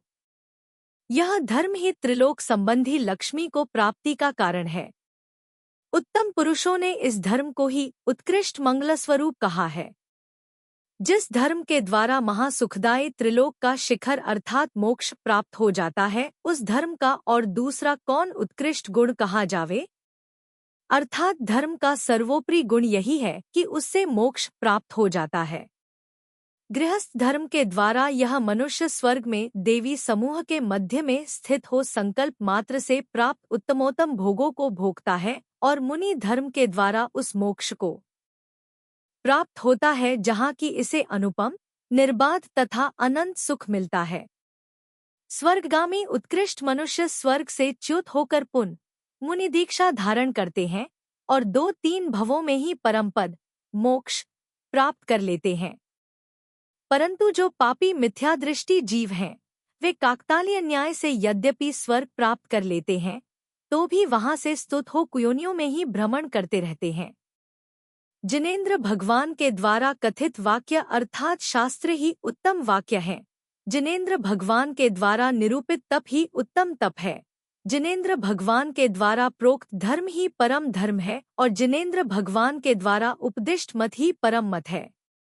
जिस प्रकार नगर की ओर जाने वाले पुरुष को खेद निवारण करने वाला जो वृक्षमूल आदि का संगम प्राप्त होता है, वह अनायास ही प्राप्त होता है, उसी प्रकार जिन शासन रूपी मार्ग से मोक्ष की ओर प्रस्थान रहने वाले पुरुष को जो देव तथा विद्याधर आदि की लक्ष्मी प्राप्त होती है, वह अनुषंग से ही प्राप्त होती है। उसके लिए मनुष्य को प्रयत्न नहीं करना पड़ता है। जिन धर्म इंद्र आदि के भोगों का कारण होता है, इसमें आश्चर्य की बात नहीं है, क्योंकि इंद्र आदि के भोग तो साधारण पुण्य मात्र से भी प्राप्त हो जाते हैं। इस गृहस्थ और मुनि धर्म के विपरीत जो भी आचरण अथवा ज्ञान है, वह अधर्म कहलाता है। इस अधर्म के कारण यह जीव वाहन, ताड़न, छेदन, भेदन तथा शीत उष्ण की प्राप्ति आदि कारणों से नाना दुख देने वाले तिर्यंचों में भ्रमण करता है। इसी अधर्म के कारण यह जीव निरंतर अंधकार से युक्त रहने वाले अनेक नरकों में भ्रमण करता है। इन नरकों में कितने ही नरक तो ऐसे हैं जिनमें ठंडी हवा के कारण निरंतर शरीर कांपता रहता है। कितने ही ऐसे हैं जो निकलते हुए तिलकों से भयंकर दिखने वाली अग्नि की ज्वालाओं से व्याप्त है। कितने ही ऐसे हैं जो नाना प्रकार के महाशब्द करने वाले यंत्रों से व्याप्त हैं। कितने ही ऐसे हैं जो विक्रिया निर्मित सिंह, व्याघ्र, वृक, बाज तथा गीद आदि जीवों से भरे हुए हैं। कितने ही ऐसे हैं जो चक्र, करैत, भाला, तलवार आदि की वर्षा करने वाले वृक्षों से युक्त हैं। कितने ही ऐसे हैं जिनमें पिघलाया हुआ रांगा, सीसा आदि पिलाया जाता है। कितने ही ऐसे हैं जिनमें तीक्ष्ण मुख वाली दुष्ट मक्खियां आदि विद्यमान है। कितने ही ऐसे हैं जिनमें रक्त की कीच में कृमि के समान अनेक छोटे छोटे जीव बिलबिलाते रहते हैं, और कितने ही ऐसे हैं जिनमें परस्पर एक दूसरे के द्वारा दुहक के कारण उत्पन्न होते रहते हैं। इस प्रकार के सदा दो खदाई नरकों में जीवों को जो दुहक प्राप्त होता है, उसे कहने के लिए कौन समर्थ है। जिस प्रकार तुम दोनों ने पहले दुहक देने वाली अनेक कुयोनियों में भ्रमण किया था, यदि अब भी तुम धर्म से वंचित रहते हो तो पुनः अनेक कुयोनियों में भ्रमण करना पड़ेगा। मुनिराज के यह कहने पर देव तथा विद्याधर ने उनसे पूछा कि हे भगवन, हम दोनों ने किस कारण कुयोनियों में भ्रमण किया है, सो कहिए। तदंतर हे वत्सों, मन स्थिर करो। इस प्रकार के मधुर वचन कहकर संयम रूपी आभूषण से विभूषित मुनिराज उन दोनों के भवांतर कहने लगे। इस दो खदाई संसार में मोह से उन्मत्त हो तुम दोनों एक दूसरे का वध करते हुए चिरकाल तक भ्रमण करते रहे। तदंतर किसी प्रकार कर्मयोग से मनुष्य भव को प्राप्त हुए। निश्चय से संसार में धर्म प्राप्ति का कारणभूत मनुष्य भव का मिलना अत्यंत कठिन है। उनमें से एक तो काशी देश में श्रावस्ती नगरी में राजा का सुषोदत्त नामा मंत्री हुआ। सुषोदत्त अत्यंत रूपवान था। कारण पाकर उसने दीक्षा ले ली और महत्पश्चरण से युक्त हो पृथ्वी पर विहार करने लगा। विहार करते हुए सुषोदत्त मुनि काशी देश में आकर किसी निर्जंतु स्थान में विराजमान हो गए। उनकी पूजा के लिए अनेक सम्यक दृष्टि स्त्रियां आई थीं, सो पापी व्याध स्त्रियों से घिरे उन मुनि को देख तीक्ष्ण वचनरूपी शस्त्रों से भय उत्पन्न करता हुआ बेधने लगा। यह निर्लज्ज नग्न तथा स्नान रहित मलिन शरीर का धारक शिकार के लिए प्रवृत्त हुए मुझ को महा अमंगल रूप हुआ है। धनुष से भय उत्पन्न करने वाला व्याध जब उक्त प्रकार के वचन कह रहा था तब दुहक के कारण मुनि का ध्यान कुछ कलुषता को प्राप्त हो गया। क्रोधवश वे विचारने लगे कि रुक्ष वचन कहने वाले इस पापी व्याध को मैं एक मुट्ठी के प्रहार से कण-कण कर चूर्ण कर डालता हूँ। मुनि ने तपश्चरण के प्रभाव से कापिष्ठ स्वर्ग में जाने योग्य जो पुण्य उपार्जन किया था वह क्रोध के कारण क्षणभर में नष्ट हो गया। तदंतर कुछ समताभाव से मरकर वह ज्योतिषी देव हुआ। वहां से आकर तू विद्युत्केश नामक विद्याधर हुआ है और व्याध का जीव चिरकाल तक संसार रूपी अटवी में भ्रमण कर लंका के प्रमदवन में वानर हुआ। सो चपलता करने के कारण स्त्री के निमित्त तूने इसे बाण से मारा। वहीं अंत में पंचनमस्कार मंत्र प्राप्त कर महोद्धी नाम का देव हुआ है। ऐसा विचार कर है देव विद्याधरों, तुम दोनों अब अपना वैरभाव छोड़ दो जिससे फिर भी संसार में भ्रमण नहीं करना पड़े। हे भद्र पुरुषों, तुम भद्र आचरण करने में तत्पर हो, इसलिए सिद्धों के उस सुख की अभिलाषा करो जिसकी मनुष्य मात्र प्रशंसा नहीं कर सकता। इंद्र आदि देव जिन्हें नमस्कार करते हैं, ऐसे मुनिसुव्रत भगवान को परम भक्ति से युक्त हो नमस्कार करो। वे भगवान आत्महित का कार्य पूर्ण कर चुके हैं, अब पर हितकारी कार्य करने में ही संलग्न है, सो तुम दोनों उनकी शरण में जाकर परम सुख को प्राप्त करोगे। तदंतर मुनिराज के मुखरूपी सूर्य से निर्गत वचन रूपी किरणों से विद्युत्केश कमल के समान परम प्रबोध को प्राप्त हुआ। फलस्वरूप वह धीर वीर सुकेश नामक पुत्र के लिए अपना पद सौंपकर चारण कविधारी मुनिराज का शिष्य हो गया, अर्थात उनके समीप उसने दीक्षा धारण कर ली। तदंतर सम्यक दर्शन, सम्यक ज्ञान और सम्यक चारित्र इन तीनों की आराधना कर वह अंत में समाधि के प्रभाव से उत्तम देव हुआ।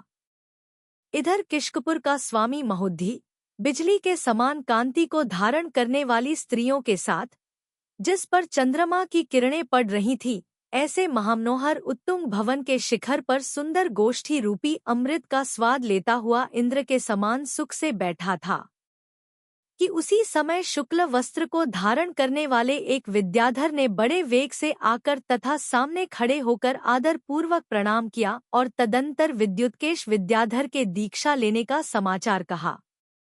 समाचार सुनते ही महोद्धी ने भोगों से विरक्त होकर दीक्षा लेने का विचार किया। महोद्धी के यह कहते ही कि मैं दीक्षा लेता हूँ, अंतःपुर से विलाप का बहुत भारी शब्द उठ खड़ा हुआ। उस विलाप की प्रतिध्वनि समस्त महलों में गूंजने लगी। वीणा बांसुरी आदि के शब्दों से मिश्रित मृदंग ध्वनि की तुलना करने वाला स्त्रियों का वह विलाप साधारण मनुष्य की बात जाने दो, मुनि के भी चित्त को हर रहा था, अर्थात करुणा से द्रवीभूत कर रहा था। उसी समय युवराज भी वहां आ गया। वह नेत्रों में नहीं समाने वाले जल की बड़ी मोटी धारा का बरसाता हुआ आदरपूर्वक बोला कि विद्युत्केश अपने पुत्र सुकेश को परमप्रीति के कारण अपी के लिए सौंप गया है। वह नवीन राज्य पर आरूढ़ हुआ है, इसलिए आपके द्वारा रक्षा करने योग्य है। जिनका हृदय दुखी हो रहा था, ऐसे नीति निपुण मंत्रियों ने भी अनेक शास्त्रों के उदाहरण देकर प्रेरणा की कि इस महावैभवशाली निष्कंटक राज्य का इंद्र के समान उपभोग करो और उत्कृष्ट भोगों से यौवन को सफल करो। जिनके मस्तक चरणों में नम्रीभूत थे, जो अपने गुणों के द्वारा उत्कट प्रेम प्रकट कर रही थी तथा जिनकी आंखों से आंसू झर रहे थे, ऐसी स्त्रियों ने भी यह कहकर उसे प्रसन्न करने का प्रयत्न किया कि है नाथ, जिनके हृदय आपके हृदय में स्थित है, ऐसी हम सबको अनाथ बनाकर लताओं को छोड़ वृक्ष के समान आप कहाँ जा रहे हैं? हे नाथ, यह मनोहर राज्य लक्ष्मी पतिव्रता स्त्री के समान चिरकाल से आपके उत्कृष्ट गुणों से बद्ध है, आप में आसक्त है, इसे छोड़कर आप कहाँ जा रहे हैं? और जिनके कपोलों पर अश्रु बह रहे थे, ऐसे सामंतों ने भी राजकीय आडंबर से रहित हो एक साथ प्रार्थना की, पर सब मिलकर भी उसके मानस को नहीं बदल सके।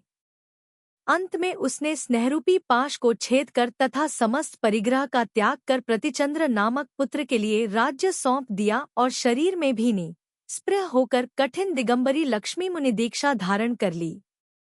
वह पूर्ण बुद्धि को धारण करने वाला अतिशय गंभीर था और अपनी सौम्यता के कारण ऐसा जान पड़ता था मानो पृथ्वी तल पर स्थिर रहने वाला चंद्रमा ही हो। तदंतर ध्यानरूपी हाथी पर बैठे हुए मुनिराज महोदधि तपरूपी तीक्ष्ण बाण से संसार रूपी शत्रु का शिर छेद कर सिद्धवन अर्थात मोक्ष में प्रविष्ट हुए। तदंतर प्रतिचंद्र भी अपने ज्येष्ठ पुत्र किष्किंध के लिए राज्य लक्ष्मी और अंध्रक्रूढ़ी नामक छोटे पुत्र के लिए युवराज पद देकर निर्ग्रंथ दीक्षा को प्राप्त हुआ और निर्मल ध्यान के प्रभाव से सिद्धालय में प्रविष्ट हो गया अर्थात मोक्ष चला गया।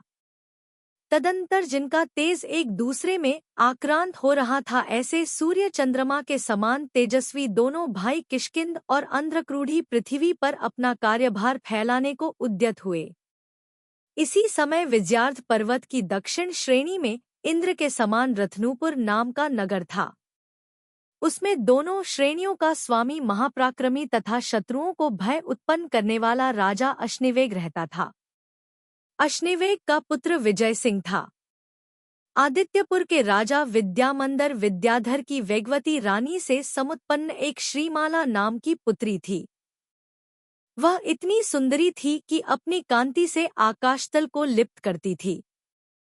विद्यामंदर ने पुत्री को यौवनवती देख आत्मीय जनों की अनुमति से स्वयंवर रचवाया। अश्निवेग का पुत्र विजय सिंह श्रीमाला को चाहता था, इसलिए रूप के गर्व से प्रेरित हो स्वयंवर में गया। जिनके शरीर भूषित थे, ऐसे अन्य समस्त विद्याधर भी मणियों से सुशोभित विमानों के द्वारा आकाश को भरते हुए स्वयंवर में पहुंचे।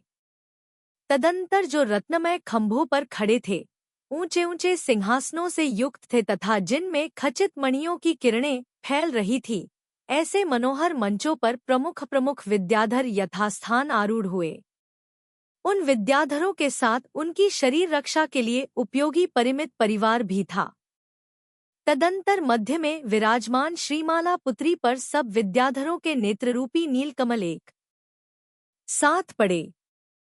तदंतर जिनकी आशा स्वयंवर में लग रही थी और जिनका चित्त काम से आलिंगित था, ऐसे विद्याधर में निम्नांकित सुंदर चेष्टाएं प्रकट हुई।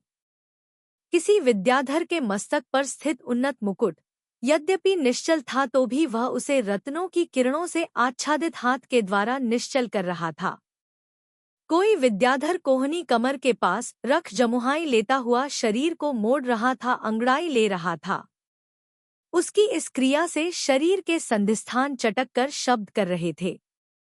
कोई विद्याधर बगल में रखी हुई देदीप्यमान छुरी को हाथ के अग्रभाग से चला रहा था तथा बार बार उसकी ओर कटाक्ष से देखता था। यद्यपि पास में खड़ा पुरुष चमर ढोर रहा था, तो भी कोई विद्याधर वस्त्र के अंचल से लीला पूर्वक मुख के ऊपर हवा कर रहा था। कोई एक विद्याधर जिसकी हथेली ऊपर की ओर थी, ऐसे बाएं हाथ से मुंह ढककर जिसकी मुट्ठी बंधी थी, ऐसी दाहिनी भुजा को संकुचित कर फैला रहा था। कोई एक रति कुशल विद्याधर पद्मासन पर रखे दाहिने पांव को उठाकर धीरे से बाईं जांघ पर रख रहा था। कन्या की ओर कटाक्ष चलाता हुआ कोई एक युवा हथेली पर कपोल रखकर पैर के अंगूठे से पद्मासन को कुरेद रहा था, जिसमें लगा हुआ मणियों का समूह शेषनाग के समान जान पड़ता था। ऐसे कसकर बंधे हुए कटिसूत्र को खोलकर कोई युवा उसे फिर से धीरे धीरे बांध रहा था। कोई एक युवा दोनों हाथों की चटचटाती अंगुलियों को एक दूसरे में फंसाकर ऊपर की ओर कर रहा था तथा सीना फुलाकर भुजाओं का तोरण खड़ा कर रहा था। जिसकी चंचल आंखें कन्या की ओर पड़ रही थी, ऐसा कोई एक युवा बगल में बैठे हुए मित्र का हाथ अपने हाथ में ले मुस्कुराता हुआ निष्प्रयोजन कथा कर रहा था, कपशप लड़ा रहा था। कोई एक युवा जिस पर चंदन का लेप लगाने के बाद केशर का तिलक लगाया था तथा जिस पर हाथ रखा था ऐसे विशाल वक्षस्थल पर दृष्टि डाल रहा था। कोई एक विद्याधर ललाट पर लटकते हुए घुंघराले बालों को बाएं हाथ की प्रदेशिनी अंगुली में फंसा रहा था। कोई एक युवा स्वच्छ तांबूल खाने से लाल लाल दिखने वाले ओठ को धीरे धीरे बाएं हाथ से खींचकर भौं ऊपर उठाता हुआ देख रहा था। और कोई एक युवा कर्णिका की पराग को फैलाता हुआ दाहिने हाथ से जिस पर भौंरे मंडरा रहे थे ऐसा कमल घुमा रहा था। उस समय स्वयंवर मंडप में वीणा, बांसुरी, शंख, मृदंग, झालर, काहल, भेरी और मर्दक नामक बाजों से उत्पन्न महाशब्द हो रहा था। महापुरुषों की चेष्टाएं देख जो मन ही मन प्रसन्न हो रहे थे तथा जिन्होंने अलग अलग अपने झुंड बना रखे थे ऐसे बंदीजनों के द्वारा मंगल पाठ का उच्चारण हो रहा था। तदंतर महाशब्द के शांत होने के बाद दाहिने हाथ में स्वर्णमय छड़ी को धारण करने वाली सुमंगला धाय कन्या से निम्न वचन बोली। उस समय कन्या का सुख विनय से अवनत था, मणिमयी आभूषणों से वह कल्पलता के समान जान पड़ती थी। वह अपना कोमल हस्तकमल यद्यपि सखी के कंधे पर रखी थी तो भी वह नीचे की ओर खिसक रहा था। वह पालकी पर सवार थी और काम को प्रकट करने वाली थी। आगत राजकुमारों का परिचय देती हुई सुमंगला धाय बोली कि हे पुत्री, यह नभस्तिलक नगर का राजा चंद्रकुंडल भूपाल की विमला नामक रानी से उत्पन्न हुआ है। मार्तंड कुंडल इसका नाम है, अपनी कांति से सूर्य को जीत रहा है, संधि, विग्रह आदि गुणों से युक्त है तथा इन्हीं सब कारणों से यह अपने मंडल में परम प्रमुखता को प्राप्त हुआ है।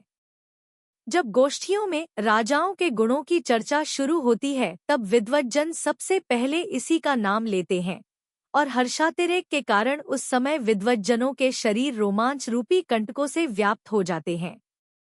हे पुत्री, यदि इसके साथ रमण करने की तेरे मन की इच्छा है तो जिसने समस्त शास्त्रों का सार देखा है ऐसे इस मार्तंड कुंडल को स्वीकृत कर। तदंतर जिसका यौवन कुछ ढल चुका था ऐसे विद्याधरों के राजा मार्तंड कुंडल का श्रीमाला ने मुख नीचा करने मात्र से ही निराकरण कर दिया।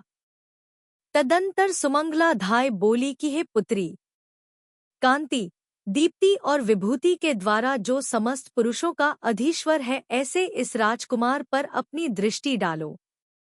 यह रत्नपुर का स्वामी है, राजा विद्यांग और रानी लक्ष्मी का पुत्र है, विद्या समुद्घात इसका नाम है तथा समस्त विद्याधरों का स्वामी है। वीरों में हलचल मचाने वाला इसका नाम सुनते ही शत्रु भय से वायु के द्वारा कंपित पीपल के पत्ते की दशा को प्राप्त होते हैं, अर्थात पीपल के पत्ते के समान कांपने लगते हैं। अनेक क्षुद्र राजाओं के पास भ्रमण करने से जो थक गई थी ऐसी लक्ष्मी हारूपी तकिया से सुशोभित इसके विस्तृत वक्षस्थल पर मानो विश्राम को प्राप्त हुई है। यदि इसकी गोद में बैठने की तेरी अभिलाषा है तो इसे स्वीकार कर। बिजली सुमेरु पर्वत के साथ समागम को प्राप्त हो। श्रीमाला उसे अपने नेत्रों से सरलता पूर्वक देखती रही, इसी से उसका निराकरण हो गया। सो ठीक ही है, क्योंकि कन्या जिसे वर रूप से पसंद करती है उस पर उसकी दृष्टि चंचल हो जाती है। तदंतर उसका अभिप्राय जानने वाली सुमंगला उसे दूसरे राजा के पास ले जाकर बोली कि यह राजा वज्रायुध और रानी वज्रशीला का पुत्र खेचरभानु वज्रपंजर नामक नगर में रहता है। लक्ष्मी यद्यपि स्वभाव से चंचल है तो भी सूर्य की किरणों के समान देदीप्यमान इसकी दोनों भुजाओं पर बंधी हुई के समान सदा स्थिर रहती है।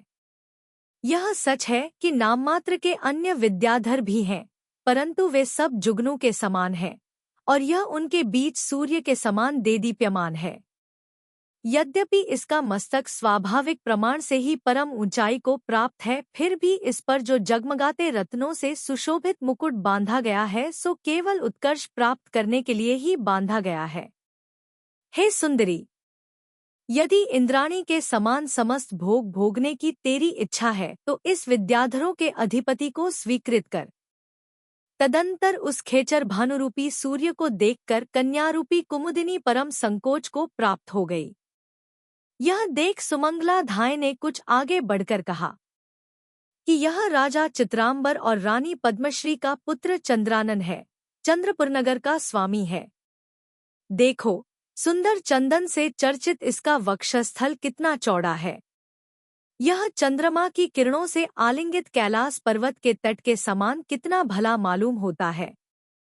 छलकती हुई किरणों से सुशोभित हार इसके वक्षस्थल पर ऐसा सुशोभित हो रहा है जैसा कि उठते हुए जल कणों से सुशोभित निर्झर कैलाश के तट पर सुशोभित होता है।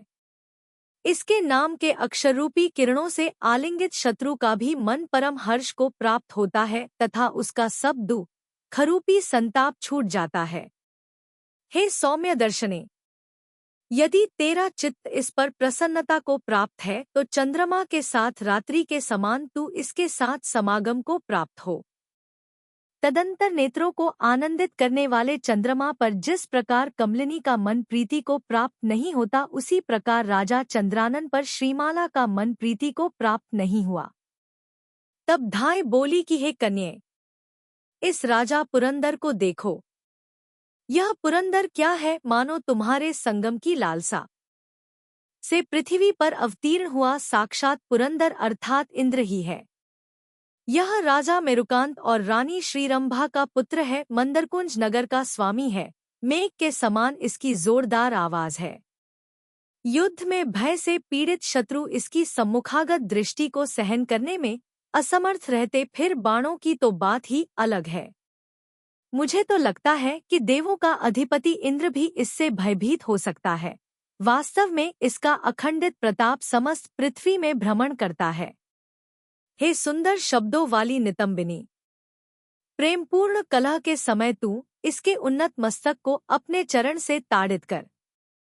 राजा पुरंदर भी उसके हृदय में स्थान नहीं पा सका, सो ठीक ही है, क्योंकि अपने अपने कर्मों के कारण लोगों की चित्तवृत्ति विचित्र प्रकार की होती है।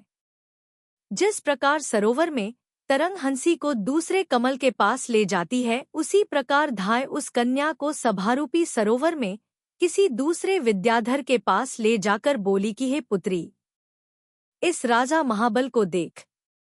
यह राजा मनोजव के द्वारा वेगिनी नामक रानी से उत्पन्न हुआ है। वायु के समान इसका वेग है।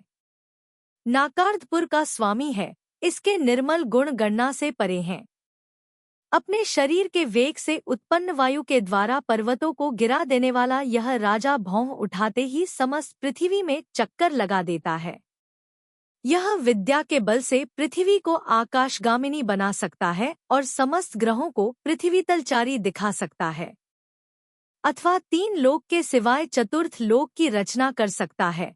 सूर्य को चंद्रमा के समान शीतल बना सकता है, सुमेरु पर्वत का चूर्ण कर सकता है, वायु को स्थिर बना सकता है, समुद्र को सुखा सकता है और आकाश को मूर्तिक बना सकता है। अथवा अधिक कहने से क्या, इसकी जो इच्छा होती है वैसा ही कार्य हो जाता है। धाय ने यह सब कहा सही, पर कन्या का मन उसमें स्थान नहीं पा सका। कन्या सर्व शास्त्रों को जानने वाली थी, इसलिए उसने जान लिया कि यह धाय अत्युक्ति युक्त कह रही है, इसके कहने में सत्यता नहीं है। इस तरह धाय के द्वारा जिनके वैभव का वर्णन किया गया था, ऐसे बहुत से विद्याबलधारी विद्याधरों का परित्याग कर कन्या आगे बढ़ गई। तदंतर जिस प्रकार चंद्रलेखा जिन पर्वतों को छोड़कर आगे बढ़ जाती है, वे पर्वत अंधकार से मलिन जाते, उसी प्रकार कन्या श्रीमाली जिन विद्याधरों को छोड़कर आगे बढ़ गई थी, वे शोक को धारण करते हुए मलिन मुख हो गए। एक दूसरे को देखने से जिनकी कांति नष्ट हो गई थी, ऐसे लज्जा युक्त विद्याधरों के मन में विचार उठ रहा था कि यदि पृथ्वी फट जाए तो उसमें हम प्रविष्ट हो जावें। तदंतर विद्याधरों की कांति का वर्णन करने वाली धाय की उपेक्षा कर श्रीमाला की दृष्टि बड़े आदर से किष्किंध कुमार के ऊपर पड़ी। उसने लोगों के देखते देखते ही वरमाला किष्किंध कुमार के गले में डाल दी और उसी समय स्नेह से भरी श्रीमाला ने परस्पर वार्तालाप किया। तदंतर किष्किंध और अंध्रक्रूढ़ी पर विजय सिंह की दृष्टि पड़ी। विद्या के बल से गर्वित विजय सिंह ने उन दोनों को बुलाकर कहा, कि अरे, यह तो विद्याधरों का समूह है, यहाँ आप लोग कहाँ आ गए? तुम दोनों का दर्शन अत्यंत विरूप है। तुम क्षुद्र हो, वानर हो और विनय से रहित हो। न तो यहाँ फलों से नम्रीभूत मनोहर वन है और न निर्झरों को धारण करने वाली पहाड़ की गुफाएं ही हैं, तथा जिनके मुख मांस के समान लाल लाल हैं, ऐसी इच्छानुसार प्रवृत्ति करने वाली वानरियों के झुंड भी यहाँ कुचेष्टाएं नहीं कर रहे हैं। इन पशु रूप वानर निशाचरों को यहाँ कौन बुलाकर लाया है? मैं आज उस नीच दूत का निपात घात करूं। यह कह उसने अपने सैनिकों से कहा कि इन दुष्ट वानरों को इस स्थान से निकाल दो तथा इन्हें वृथा ही जो विद्याधरी प्राप्त करने की श्रद्धा हुई है उसे दूर कर दो। तदंतर विजय सिंह के कठोर शब्दों से रुष्ट हो किष्किंध और अंध्रक्रूड़ी दोनों वानरवंशी उस तरह महाक्षोभ को प्राप्त हुए जिस तरह की हाथियों के प्रति सिंह महाक्षोभ को प्राप्त होते हैं। तदंतर स्वामी की निंदारूपी महावायु से ताड़ित विद्याधरों की सेनारूपी वेला रुद्रभयंकर चेष्टा करती हुई परम क्षोभ को प्राप्त हुई। कोई सामंत दाहिने हाथ से बाएं कंधे को पीटने लगा। उस समय उसके वेगपूर्ण आघात के कारण बाएं कंधे से रक्त के छींटों का समूह उछटने लगा था। जिसका चित्त अत्यंत क्षुभित हो रहा था, ऐसा कोई एक सामंत शत्रुओं पर क्रोध के आवेश से लाल लाल भयंकर दृष्टि डाल रहा था। उसकी वह लाल दृष्टि ऐसी जान पड़ती थी मानो प्रलय काल की उल्का ही हो। कोई सैनिक क्रोध से कांपते हुए दाहिने हाथ से वक्षस्थल का स्पर्श कर रहा था और उससे ऐसा जान पड़ता था मानो समस्त क्रूर कर्म करने के लिए किसी बड़े स्थान की खोज ही कर रहा हो। किसी ने मुस्कुराते हुए अपने एक हाथ से दूसरे हाथ को इतने जोर से पीटा कि उसका शब्द सुनकर पथिक चिरकाल के लिए बहरा हो गया। जिसका महापीठ जड़ों के समूह से पृथ्वी पर मजबूत बंधा था और जो चंचल पल्लव धारण कर रहा था, ऐसे किसी वृक्ष को कोई सैनिक जड़ से उखाड़ने लगा। किसी वानर ने मंच का खंभा लेकर कंधे पर इतने जोर से तोड़ा कि उसके निरंतर बिखरे हुए छोटे छोटे टुकड़ों से आकाश व्याप्त हो गया। किसी ने अपने शरीर को इतने जोर से मोड़ा कि उसके पूरे हुए घाव फिर से फट गए तथा खून को बड़ी मोटी धाराओं से उसका शरीर उत्पातकाल के मेघ के समान जान पड़ने लगा। किसी ने मुंह फाड़कर इतने जोर से अट्टहास किया कि मानो वह समस्त संसार के अंतराल को शब्दमय ही करना चाहता था। किसी ने अपनी जटाओं का समूह इतनी जोर से हिलाया कि उससे समस्त दिशाएं व्याप्त हो गईं और उससे ऐसा जान पड़ने लगा मानो चिरकाल के लिए रात्रि ही हो गई हो। कोई सैनिक दाहिने हाथ को संकुचित कर उससे बाईं भुजा को इतनी जोर से पीट रहा था कि उससे वज्रपात के समान भयंकर घोर शब्द हो रहा था। अरे दुष्ट विद्याधरों, तुमने जो कठोर वचन कहे हैं उसके फलस्वरूप इस विध्वंस को सहन करो। इस प्रकार के उच्च शब्दों से किसी का मुख शब्दायमान हो रहा था, अर्थात कोई चिल्ला चिल्ला कर उक्त शब्द कह रहा था। तदंतर उस अपूर्व तिरस्कार के कारण वानरवंशी विद्याधरों की सेना को नष्ट करने के लिए सम्मुख आए। तत्पश्चात हाथी हाथियों से, रथों के सवार रथ के सवारों से और पैदल सिपाही पैदल सिपाहियों के साथ भयंकर युद्ध करने लगे। इस प्रकार दोनों सेनाओं में वहां महायुद्ध हुआ। ऐसा महायुद्ध कि जो दूर खड़े देवों के महान आश्चर्य उत्पन्न कर रहा था।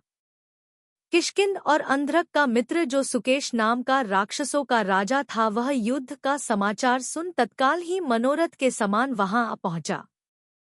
पहले अकंपन की पुत्री सुलोचना के निमित्त जैसा महायुद्ध हुआ था, वैसा ही युद्ध उस समय हुआ, सो ठीक ही है, क्योंकि युद्ध का कारण स्त्रियां ही हैं। इधर जब तक विद्याधर और राक्षसों के बीच भयंकर युद्ध होता है, उधर तब तक कन्या को लेकर किष्किंध कृतकृत्य हो गया, अर्थात उसे लेकर युद्ध से भाग गया। विद्याधरों का राजा विजय सिंह ज्यों ही सामने आया, त्यों ही अंध्रक्रूढ़ी ने ललकार कर उसका उन्नत मस्तक तलवार से नीचे गिरा दिया। जिस प्रकार एक आत्मा के बिना शरीर में इंद्रियों का समूह जहां तहां बिखर जाता है, उसी प्रकार एक विजय सिंह के बिना समस्त सेना इधर-उधर बिखर गई। जब अश्निवेग ने पुत्र के वध का समाचार सुना तो वह शोक के कारण वज्र से ताड़ित हुए के समान परम दुखी हो मूर्छा रूपी गाढ़ अंधकार से आवृत हो गया। तदंतर अपनी स्त्रियों के नयन जल से जिसका वक्षस्थल भीग रहा था, ऐसा अश्निवेग जब प्रबोध को प्राप्त हुआ तब उसने क्रोध से भयंकर आकार धारण किया। तदंतर प्रलयकाल के उत्पात सूचक भयंकर सूर्य के समान उसके आकार को परिकर के लोग देखने में भी समर्थ नहीं हो सके। तदंतर उसने शस्त्रों से देदीप्यमान समस्त विद्याधरों के साथ जाकर किसी दूसरे ऊंचे कोट के समान किशकुपुर को घेर लिया। तदंतर नगर को घिरा जान दोनों भाई युद्ध की लालसा रखते हुए सुकेश के साथ बाहर निकले। फिर वानर और राक्षसों की सेना ने गदा, शक्ति, बाण, पाश, भाले तथा बड़ी बड़ी तलवारों से विद्याधरों की सेना को विध्वस्त कर दिया। उस महायुद्ध में अंधक, किष्किंध और सुकेश जिस दिशा में निकल जाते थे उसी दिशा के मार्ग चूर्णीकृत वानरों से भर जाते थे। तदंतर पुत्र वध से उत्पन्न क्रोधरूपी अग्नि की ज्वालाओं से प्रदीप्त हुआ अश्निवेग जोर का शब्द करता हुआ अंधक के सामने गया। तब किष्किंध ने विचारा कि अंधक अभी बालक है और यह पापी अश्निवेग महाउद्धत है। ऐसा विचार कर वह अश्निवेग के साथ युद्ध करने के लिए स्वयं उठा। सो अश्निवेग के पुत्र विद्युद्वाहन ने उसका सामना किया और फलस्वरूप दोनों में घोर युद्ध हुआ। सो ठीक ही है, क्योंकि संसार में जितना पराभव होता है वह स्त्री के निमित्त ही होता है। इधर जब तक किष्किंध और विद्युद्वाहन में भयंकर युद्ध चलता है, उधर तब तक अश्निवेग ने अंधक को मार डाला। तदंतर बालक अंधक तेजरहित पृथ्वी पर पड़ा और निष्प्राण हो प्रातःकाल के चंद्रमा की कांति को धारण करने लगा, अर्थात प्रातःकालीन चंद्रमा के समान कांतिहीन हो गया। इधर किष्किंध ने एक शिला विद्युद्वाहन के वक्षस्थल पर फेंकी जिससे तड़ित हो वह मूर्छित हो गया, परंतु कुछ ही समय में सचेत होकर उसने वही शिला किष्किंध के वक्ष स्थल पर फेंकी जिससे वह भी मूर्छा को प्राप्त हो गया। उस समय शिला के आघात से उसके नेत्र तथा मन दोनों ही घूम रहे थे। तदंतर प्रेम से जिसका चित्त भर रहा था, ऐसा लंका का राजा सुकेश उसे प्रमाद छोड़कर शोधी किष्कपुर ले गया। वहां चिरकाल के बाद उसे चेतना प्राप्त हुई। जब उसने आंखें खोली और सामने अंधक को नहीं देखा तब समीपवर्ती लोगों से पूछा कि हमारा भाई कहाँ है। उसी समय उसने प्रलय की वायु से क्षोभित समुद्र के समान अंधक की मृत्यु से उत्पन्न अंतःपुर के रोने का शब्द सुना।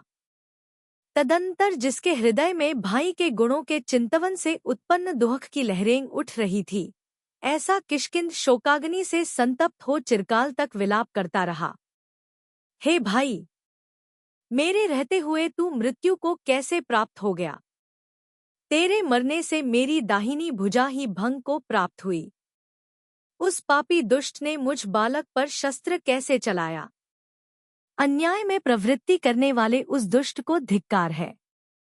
जो तुझे निमेष मात्र भी नहीं देखता था तो आकुल हो जाता था, यही मैं अब प्राणों को किस प्रकार धारण करूंगा, सो कह।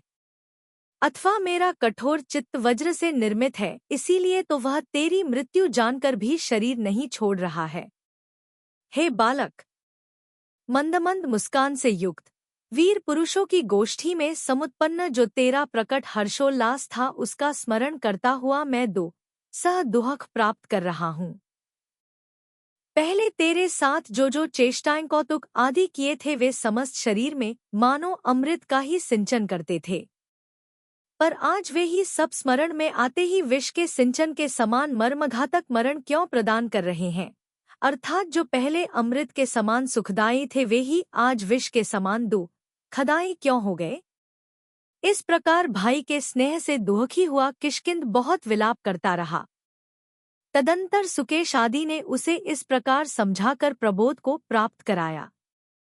उन्होंने कहा कि थोरवीर मनुष्यों को क्षुद्र पुरुषों के समान शोक करना उचित नहीं है। यथार्थ में पंडितजनों ने शोक को भिन्न नाम वाला पिशाच ही कहा है। कर्मों के अनुसार इष्टजनों के साथ वियोग का अवसर आने पर यदि शोक होता है तो वह आगे के लिए और भी दुख देता है। विचारपूर्वक कार्य करने वाले मनुष्य को सदा वही कार्य करना चाहिए जो प्रयोजन से सहित हो। यह शोक प्रयोजन रहित है, बुद्धिमान मनुष्य के द्वारा करने योग्य नहीं है। यदि शोक करने से मृतक व्यक्ति वापस लौट आता हो तो दूसरे लोगों को भी इकट्ठा कर शोक करना उचित है। शोक से कोई लाभ नहीं होता बल्कि शरीर का उत्कट शोषण ही होता है। यह शोक पापों का तीव्रोदय करने वाला और महामोह में प्रवेश कराने वाला है। इसलिए इस वैरी शोक को छोड़कर बुद्धि को स्वच्छ करो और करने योग्य कार्य में मन लगाओ, क्योंकि शत्रु अपना संस्कार छोड़ता नहीं है। मोही मनुष्य शोक रूपी महापंख में निमग्न होकर अपने शेष कार्यों को भी नष्ट कर लेते हैं। मोही मनुष्यों का शोक तब और भी अधिक बढ़ता है जबकि अपने आश्रित मनुष्य उनकी ओर दीनताभरी दृष्टि से देखते हैं। हमारे नाश का सदा ध्यान रखने वाला अश्निवेग चूंकि अत्यंत बलवान है, इसलिए इस समय हम लोगों को इसके प्रतिकार का विचार अवश्य करना चाहिए। यदि शत्रु अधिक बलवान है तो बुद्धिमान मनुष्य किसी जगह छिपकर समय बिता देता है। ऐसा करने से वह शत्रु से प्राप्त होने वाले पराभव से बच जाता है। छिपकर रहने वाला मनुष्य जब योग्य समय पाता है तब दूनी शक्ति को धारण करने वाले शत्रु को भी वश कर लेता है। सो ठीक ही है, क्योंकि संपदाओं की सदा एक ही व्यक्ति में प्रीति नहीं रहती। अतः परंपरा से चला आया हमारे वंश का निवास स्थल अलंकारपुर, पाताल लंका, इस समय मेरे ध्यान में आया है। हमारे कुल के वृद्धजन उसकी बहुत प्रशंसा करते हैं तथा शत्रुओं को भी उसका पता नहीं है। वह इतना सुंदर है कि उसे पाकर फिर मन स्वर्गलोक की आकांक्षा नहीं करता। इसलिए उठो, हम लोग शीघ्र ही शत्रुओं के द्वारा अगम्य उस अलंकारपुर नगर में चलें। इस स्थिति में यदि वहां जाकर संकट का समय नहीं निकाला जाता है तो यह बड़ी अनीति होगी। इस प्रकार लंका के राजा सुकेश ने किष्किंध को बहुत समझाया पर उसका शोक दूर नहीं हुआ। अंत में रानी श्रीमाला के देखने से उसका शोक दूर हो गया। तदंतर राजा किष्किंध और सुकेश अपने समस्त परिवार के साथ अलंकारपुर की ओर चले, परंतु विद्युद्वाहन शत्रु ने उन्हें देख लिया। वह भाई विजय सिंह के घात से अत्यंत क्रुद्ध था तथा शत्रु का निर्मूल नाश करने में सदा उद्यत रहता था, इसलिए भागते हुए सुकेश और किष्किंध के पीछे लग गया। यह देख नीतिशास्त्र के मर्मज्ञतया शुद्ध बुद्धि को धारण करने वाले पुरुषों ने विद्युद्वाहन को समझाया कि भागते हुए शत्रुओं का पीछा नहीं करना चाहिए। पिता अश्निवेग ने भी उससे कहा कि जिस पापी वैरी ने तुम्हारे भाई विजय सिंह को मारा था उस अंधरक को मैंने बाणों के द्वारा महानिद्रा प्राप्त करा दी है, अर्थात मार डाला है।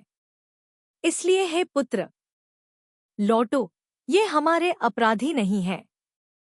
महापुरुष को दुखी जन पर दया करनी चाहिए। जिस भीरू मनुष्य ने अपनी पीठ दिखा दी वह तो जीवित रहने पर भी मृतक के समान है। तेजस्वी मनुष्य भला उसका और क्या करेंगे। इधर इस प्रकार अश्निवेग जब तक पुत्र को अपने अधीन रहने का उपदेश देता है, उधर तब तक वानर और राक्षस अलंकारपुर, पाताल लंका में पहुंच गए। वह नगर पाताल में स्थित था तथा रत्नों के प्रकाश से व्याप्त था, सो उस नगर में वे दोनों शोक तथा हर्ष को धारण करते हुए रहने लगे। अथानंतर एक दिन अश्निवेग शरद ऋतु के मेघ को क्षण भर में विलीन होता देख राज्य संपदा से विरक्त हो गया। विषयों के संयोग से जो सुख होता है वह क्षणभंगुर है तथा 84 लाख योनियों के संकट में मनुष्य जन्म पाना अत्यंत दुर्लभ है। ऐसा जानकर उसने सहस्रार नामक पुत्र को तो विधिपूर्वक राज्य दिया और स्वयं विद्युत कुमार के साथ वह महाश्रमण अर्थात निर्ग्रंथ साधु हो गया। इस अंतराल में अश्निवेग के द्वारा नियुक्त महाविद्या और महापराक्रम का धारी निर्घात नाम का विद्याधर लंका का शासन करता था। एक दिन किष्किंध बलि के समान पातालवर्ती अलंकारपुर नगर से निकलकर वन तथा पर्वतों से सुशोभित पृथ्वी मंडल का धीरे धीरे अवलोकन कर रहा था। इसी अवसर पर उसे पता चला कि शत्रु शांत हो चुके हैं।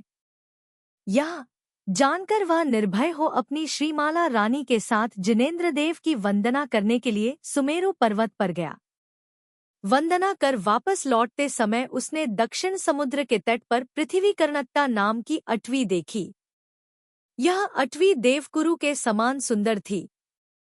किष्किंध ने, जिसका स्वर वीणा के समान सुखदायी था, जो वक्षस्थल से सटकर बैठी थी और बाईं भुजा से अपने को पकड़े थी, ऐसी रानी श्रीमाला से कहा कि हे देवी, देखो यह अटवी कितनी सुंदर है। यहाँ के वृक्ष फूलों से सुशोभित हैं तथा नदियों के जल की स्वच्छ एवं मंद गति से ऐसी जान पड़ती है मानो इसने सीमंत मांग ही निकाल रखी हो।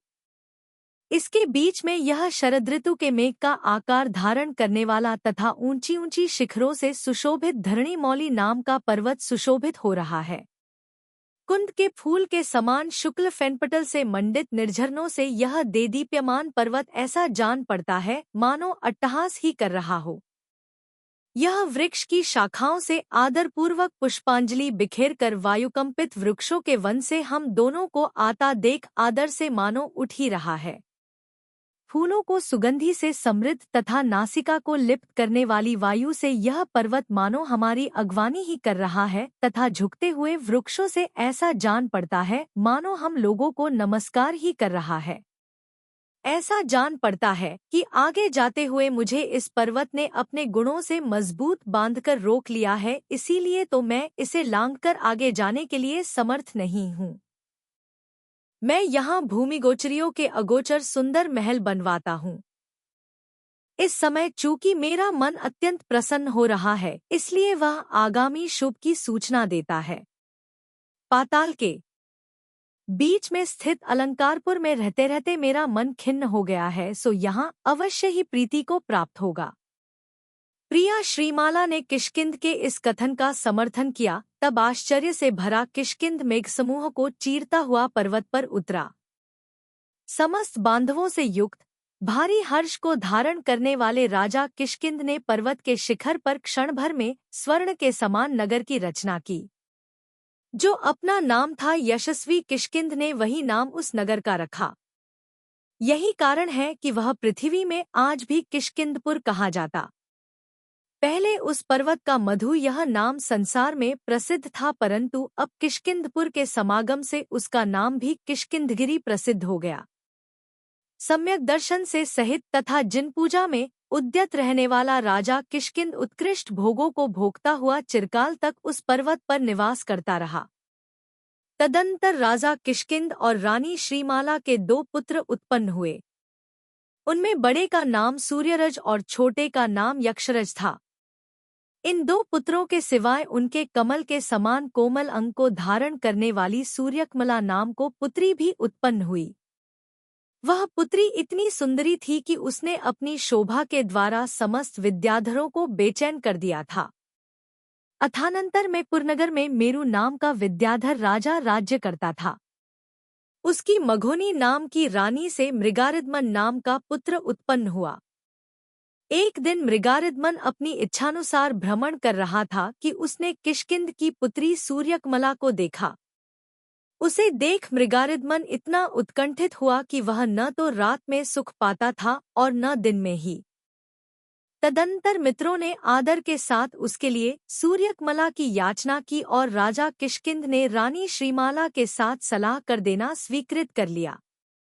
ध्वजा पताका आदि से विभूषित महामनोहर किष्किंधनगर में विधिपूर्वक मृगारिदमन और सूर्यकमला का विवाह मंगल पूर्ण हुआ। मृगारिदमन सूर्यकमला को विवाह कर जब वापस जा रहा था तब वह कर्ण नामक पर्वत पर ठहरा। वहां उसने कर्णकुंडल नाम का नगर बसाया। अलंकारपुर के राजा सुकेश की इंद्राणी नामक रानी से क्रमपूर्वक 3 महाबलवान पुत्रों ने जन्म प्राप्त किया। उनमें से पहले का नाम माली, मंझले का नाम सुमाली और सबसे छोटे का नाम माल्यवान था। ये तीनों ही पुत्र परम विज्ञानी तथा गुणरूपी आभूषणों से सहित थे। उन कुमारों की क्रीड़ा देवों की क्रीड़ा के समान अद्भुत थी तथा माता पिता, बंधुजन और शत्रुओं के भी मन को हरण करती थी। सिद्ध हुई विद्याओं से समुत्पन्न पराक्रम के कारण जिनकी क्रियाएं अत्यंत उद्धत हो रही थी, ऐसे उन कुमारों को माता पिता बड़े प्रयत्न से बार बार मना करते थे कि हे पुत्रों, यदि तुम लोग अपनी बालचपलता के कारण क्रीड़ा करने के लिए किष्किंधगिरी जाओ तो दक्षिण समुद्र के समीप कभी नहीं जाना। पराक्रम तथा बाल्य अवस्था के कारण समुत्पन्न कुतूहल की बहुलता से वे पुत्र प्रणाम कर माता पिता से इसका कारण पूछते तो वे यही उत्तर देते थे कि हे पुत्रों, यह बात कहने की नहीं है। एक बार पुत्रों ने बड़े अनुनय विनय के साथ आग्रह कर पूछा तो पिता सुकेश ने उनसे कहा कि हे पुत्रों, यदि तुम्हें इसका कारण अवश्य ही जानने का प्रयोजन है तो सुनो। बहुत पहले की बात है कि अश्निवेग लंका में शासन करने के लिए निर्घात नामक अत्यंत क्रूर एवं बलवान विद्याधर को नियुक्त किया। वह लंका नगरी कुल परंपरा से चली आई हमारी शुभ नगरी है। वह यद्यपि हमारे लिए प्राणों समान प्रिय थी तो भी बलवान शत्रु के भय से हमने उसे छोड़ दिया। पाप कर्म में तत्पर शत्रु ने जगह जगह ऐसे गुप्तचर नियुक्त किए हैं जो सदा हम लोगों के छिद्र खोजने में सावधान रहते हैं। उसने जगह जगह ऐसे यंत्र बना रखे हैं कि जो आकाशांगण में क्रीड़ा करते हुए आप लोगों को जानकर मार देते हैं। वे यंत्र अपने सौंदर्य से प्रलोभन देकर दर्शकों को भी बुलाते हैं और फिर उस तरह नष्ट कर देते हैं कि जिस तरह तपश्चरण के समय होने वाले प्रमादपूर्ण आचरण असमर्थ योगी को नष्ट कर देते हैं। इस प्रकार पिता का कहा सुन और उनके दुहक का विचार कर माली लंबी सांस छोड़ने लगा तथा उसकी आंखों से आंसू बहने लगे। उसका चित्त क्रोध से भर गया। वह चिरकाल तक गर्व से मंद मंद हंसता रहा और फिर अपनी भुजाओं का युगल देख इस प्रकार गंभीर स्वर से बोला, हे पिताजी, इतने समय यह बात तुमने हम लोगों से क्यों नहीं कही? बड़े आश्चर्य की बात है कि आपने बड़े भारी स्नेह के बहाने हम लोगों को धोखा दिया। जो मनुष्य कार्य न कर केवल निष्प्रयोजन गर्जना कर रहे हैं, वे लोक में शक्तिशाली होने पर भी महान अनादर को पाते हैं। अथवा रहने दो, यह सब कहने से क्या है तात? आप फल देखकर ही शांति को प्राप्त होंगे। जब तक यह कार्य पूरा नहीं हो जाता है तब तक के लिए मैं यह चोटी खोल कर रखूंगा। अथानंतर अमंगल से भयभीत माता पिता ने उन्हें वचनों से मना नहीं किया, केवल स्नेहपूर्ण दृष्टि से उनकी ओर देखकर कहा कि हे पुत्रों, जाओ। तदंतर वे तीनों भाई भवनवासी देवों के समान पाताल से निकलकर शत्रु की ओर चले। उस समय वे तीनों भाई उत्साह से भर रहे थे तथा शस्त्रों से देदीप्यमान हो रहे थे। तदंतर चंचल शस्त्रों की धारा ही जिसमें लहरों का समूह था, ऐसी राक्षसों की सेनारूपी नदी आकाशतल को व्याप्त कर उनके पीछे लग गई। तीनों पुत्र आगे बढ़े जा रहे थे और जिनके हृदय स्नेह से परिपूर्ण थे, ऐसे माता पिता उन्हें जब तक वे नेत्रों से दिखते रहे तब तक मंगलाचार पूर्वक देखते रहे। तदंतर त्रिकूटाचल की शिखर से उपलक्षित लंकापुरी को उन्होंने गंभीर दृष्टि से देखकर ऐसा समझा मानो हमने उसे ले ही लिया है। जाते जाते ही उन्होंने कितने ही दैत्य मौत के घाट उतार दिए, कितने ही वश कर लिए और कितने ही स्थान से स्तुत कर दिए। शत्रुपक्ष के सामंत नम्रीभूत होकर सेना में आकर मिलते जाते थे। इससे विशाल कीर्ति के धारक तीनों ही कुमार एक बड़ी सेना से युक्त हो गए थे। युद्ध में निपुण तथा चंचल छत्र की छाया से सूर्य को आच्छादित करने वाला निर्घात शत्रुओं का आगमन सुन लंका से बाहर निकला। तदंतर दोनों सेनाओं में महायुद्ध हुआ। उनका वह महायुद्ध घोड़ों, मदोन्मत्त हाथियों तथा अपरिमित रथों से जीवों को नष्ट करने वाला था। हाथियों के समूह से आकाश ऐसा जान पड़ता था मानो पृथ्वी में ही हो। उनके गंडस्थल से च्युत जल से ऐसा जान पड़ता था मानो जलमय ही हो। उनके कर्णरूपी तालपत्र से उत्पन्न वायु से ऐसा जान पड़ता था मानो वायु रूप ही हो, और परस्पर के आघात से उत्पन्न अग्नि से ऐसा जान पड़ता था मानो अग्निरूप ही हो। युद्ध में दीनहीन अन्य क्षुद्र विद्याधरों के मारने से क्या लाभ है? वह पापी निर्घात कहाँ है? कहाँ है? इस प्रकार प्रेरणा करता हुआ माली आगे बढ़ रहा था। अंत में माली ने निर्घात को देखकर पहले तो उसे तीक्ष्ण बाणों से रथरहित किया और फिर तलवार के प्रहार से उसे समाप्त कर दिया।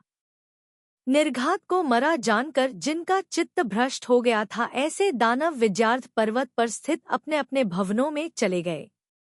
युद्ध से डरने वाले कितने ही दीनहीन दानव कंठ में तलवार लटकाकर शीघ्र ही माली की शरण में पहुंचे। तदंतर माली आदि तीनों भाइयों ने मंगलमय पदार्थों से सुशोभित लंकानगरी में प्रवेश किया। वहीं माता पिता आदि इष्टजनों के साथ समागम को प्राप्त हुए। तदंतर हेमपुर के राजा हेमविद्याधर की भोगवती रानी से उत्पन्न चंद्रवती नामक शुभ पुत्री को माली ने विधिपूर्वक विवाह। चंद्रवती माली के मन में आनंद उत्पन्न करने वाली थी तथा स्वभाव से ही चपल मन और इंद्रियरूपी मृगों को बांधने के लिए जाल के समान थी। प्रीतिकूटपुर के स्वामी राजा प्रीतिकांत और रानी प्रीतिमती की पुत्री प्रीति को सुमाली ने प्राप्त किया। कनकाबनगर के स्वामी राजा कनक और रानी कनकश्री की पुत्री कनकावली को माल्यवान ने विवाह। सदा हृदय में निवास करने वाली ये इनकी प्रथम स्त्रियां थी। वैसे प्रत्येक की कुछ अधिक 1,000 स्त्रियां थीं। तदंतर विद्यार्थ पर्वत की दोनों श्रेणियां उनके पराक्रम से वशीभूत हो शेषाक्षत के समान उनकी आज्ञा को हाथ जोड़कर शिर से धारण करने लगी। अंत में अपने अपने पदों पर अच्छी तरह आरूढ़ पुत्रों के लिए अपनी अपनी संपदा सौंपकर सुकेश और किष्किंध शांत चित्त हो निर्ग्रंथ साधु हो गए।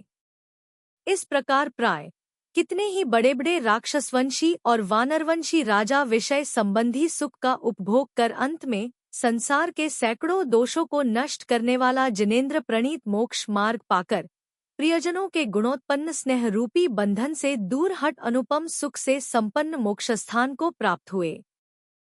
कितने ही लोगों ने यद्यपि गृहस्थ अवस्था में बहुत भारी पाप किया था तो भी उसे निर्ग्रंथ साधु हो ध्यान के योग से भस्म कर दिया था और मोक्ष में अपनी बुद्धि लगाई थी। इस प्रकार सम्यक चारित्र के प्रभाव को जानकर हे भक्त प्राणियों, शांति को प्राप्त हो, मोह का उच्छेद कर विजयरूपी सूर्य को प्राप्त हो और अंत में ज्ञान का राज्य प्राप्त करो। इस प्रकार आर्ष नाम से प्रसिद्ध रविशेणाचार्य प्रोक्त पद्मचरित में वानरवंश का कथन करने वाला छठा पर्व पूर्ण हुआ।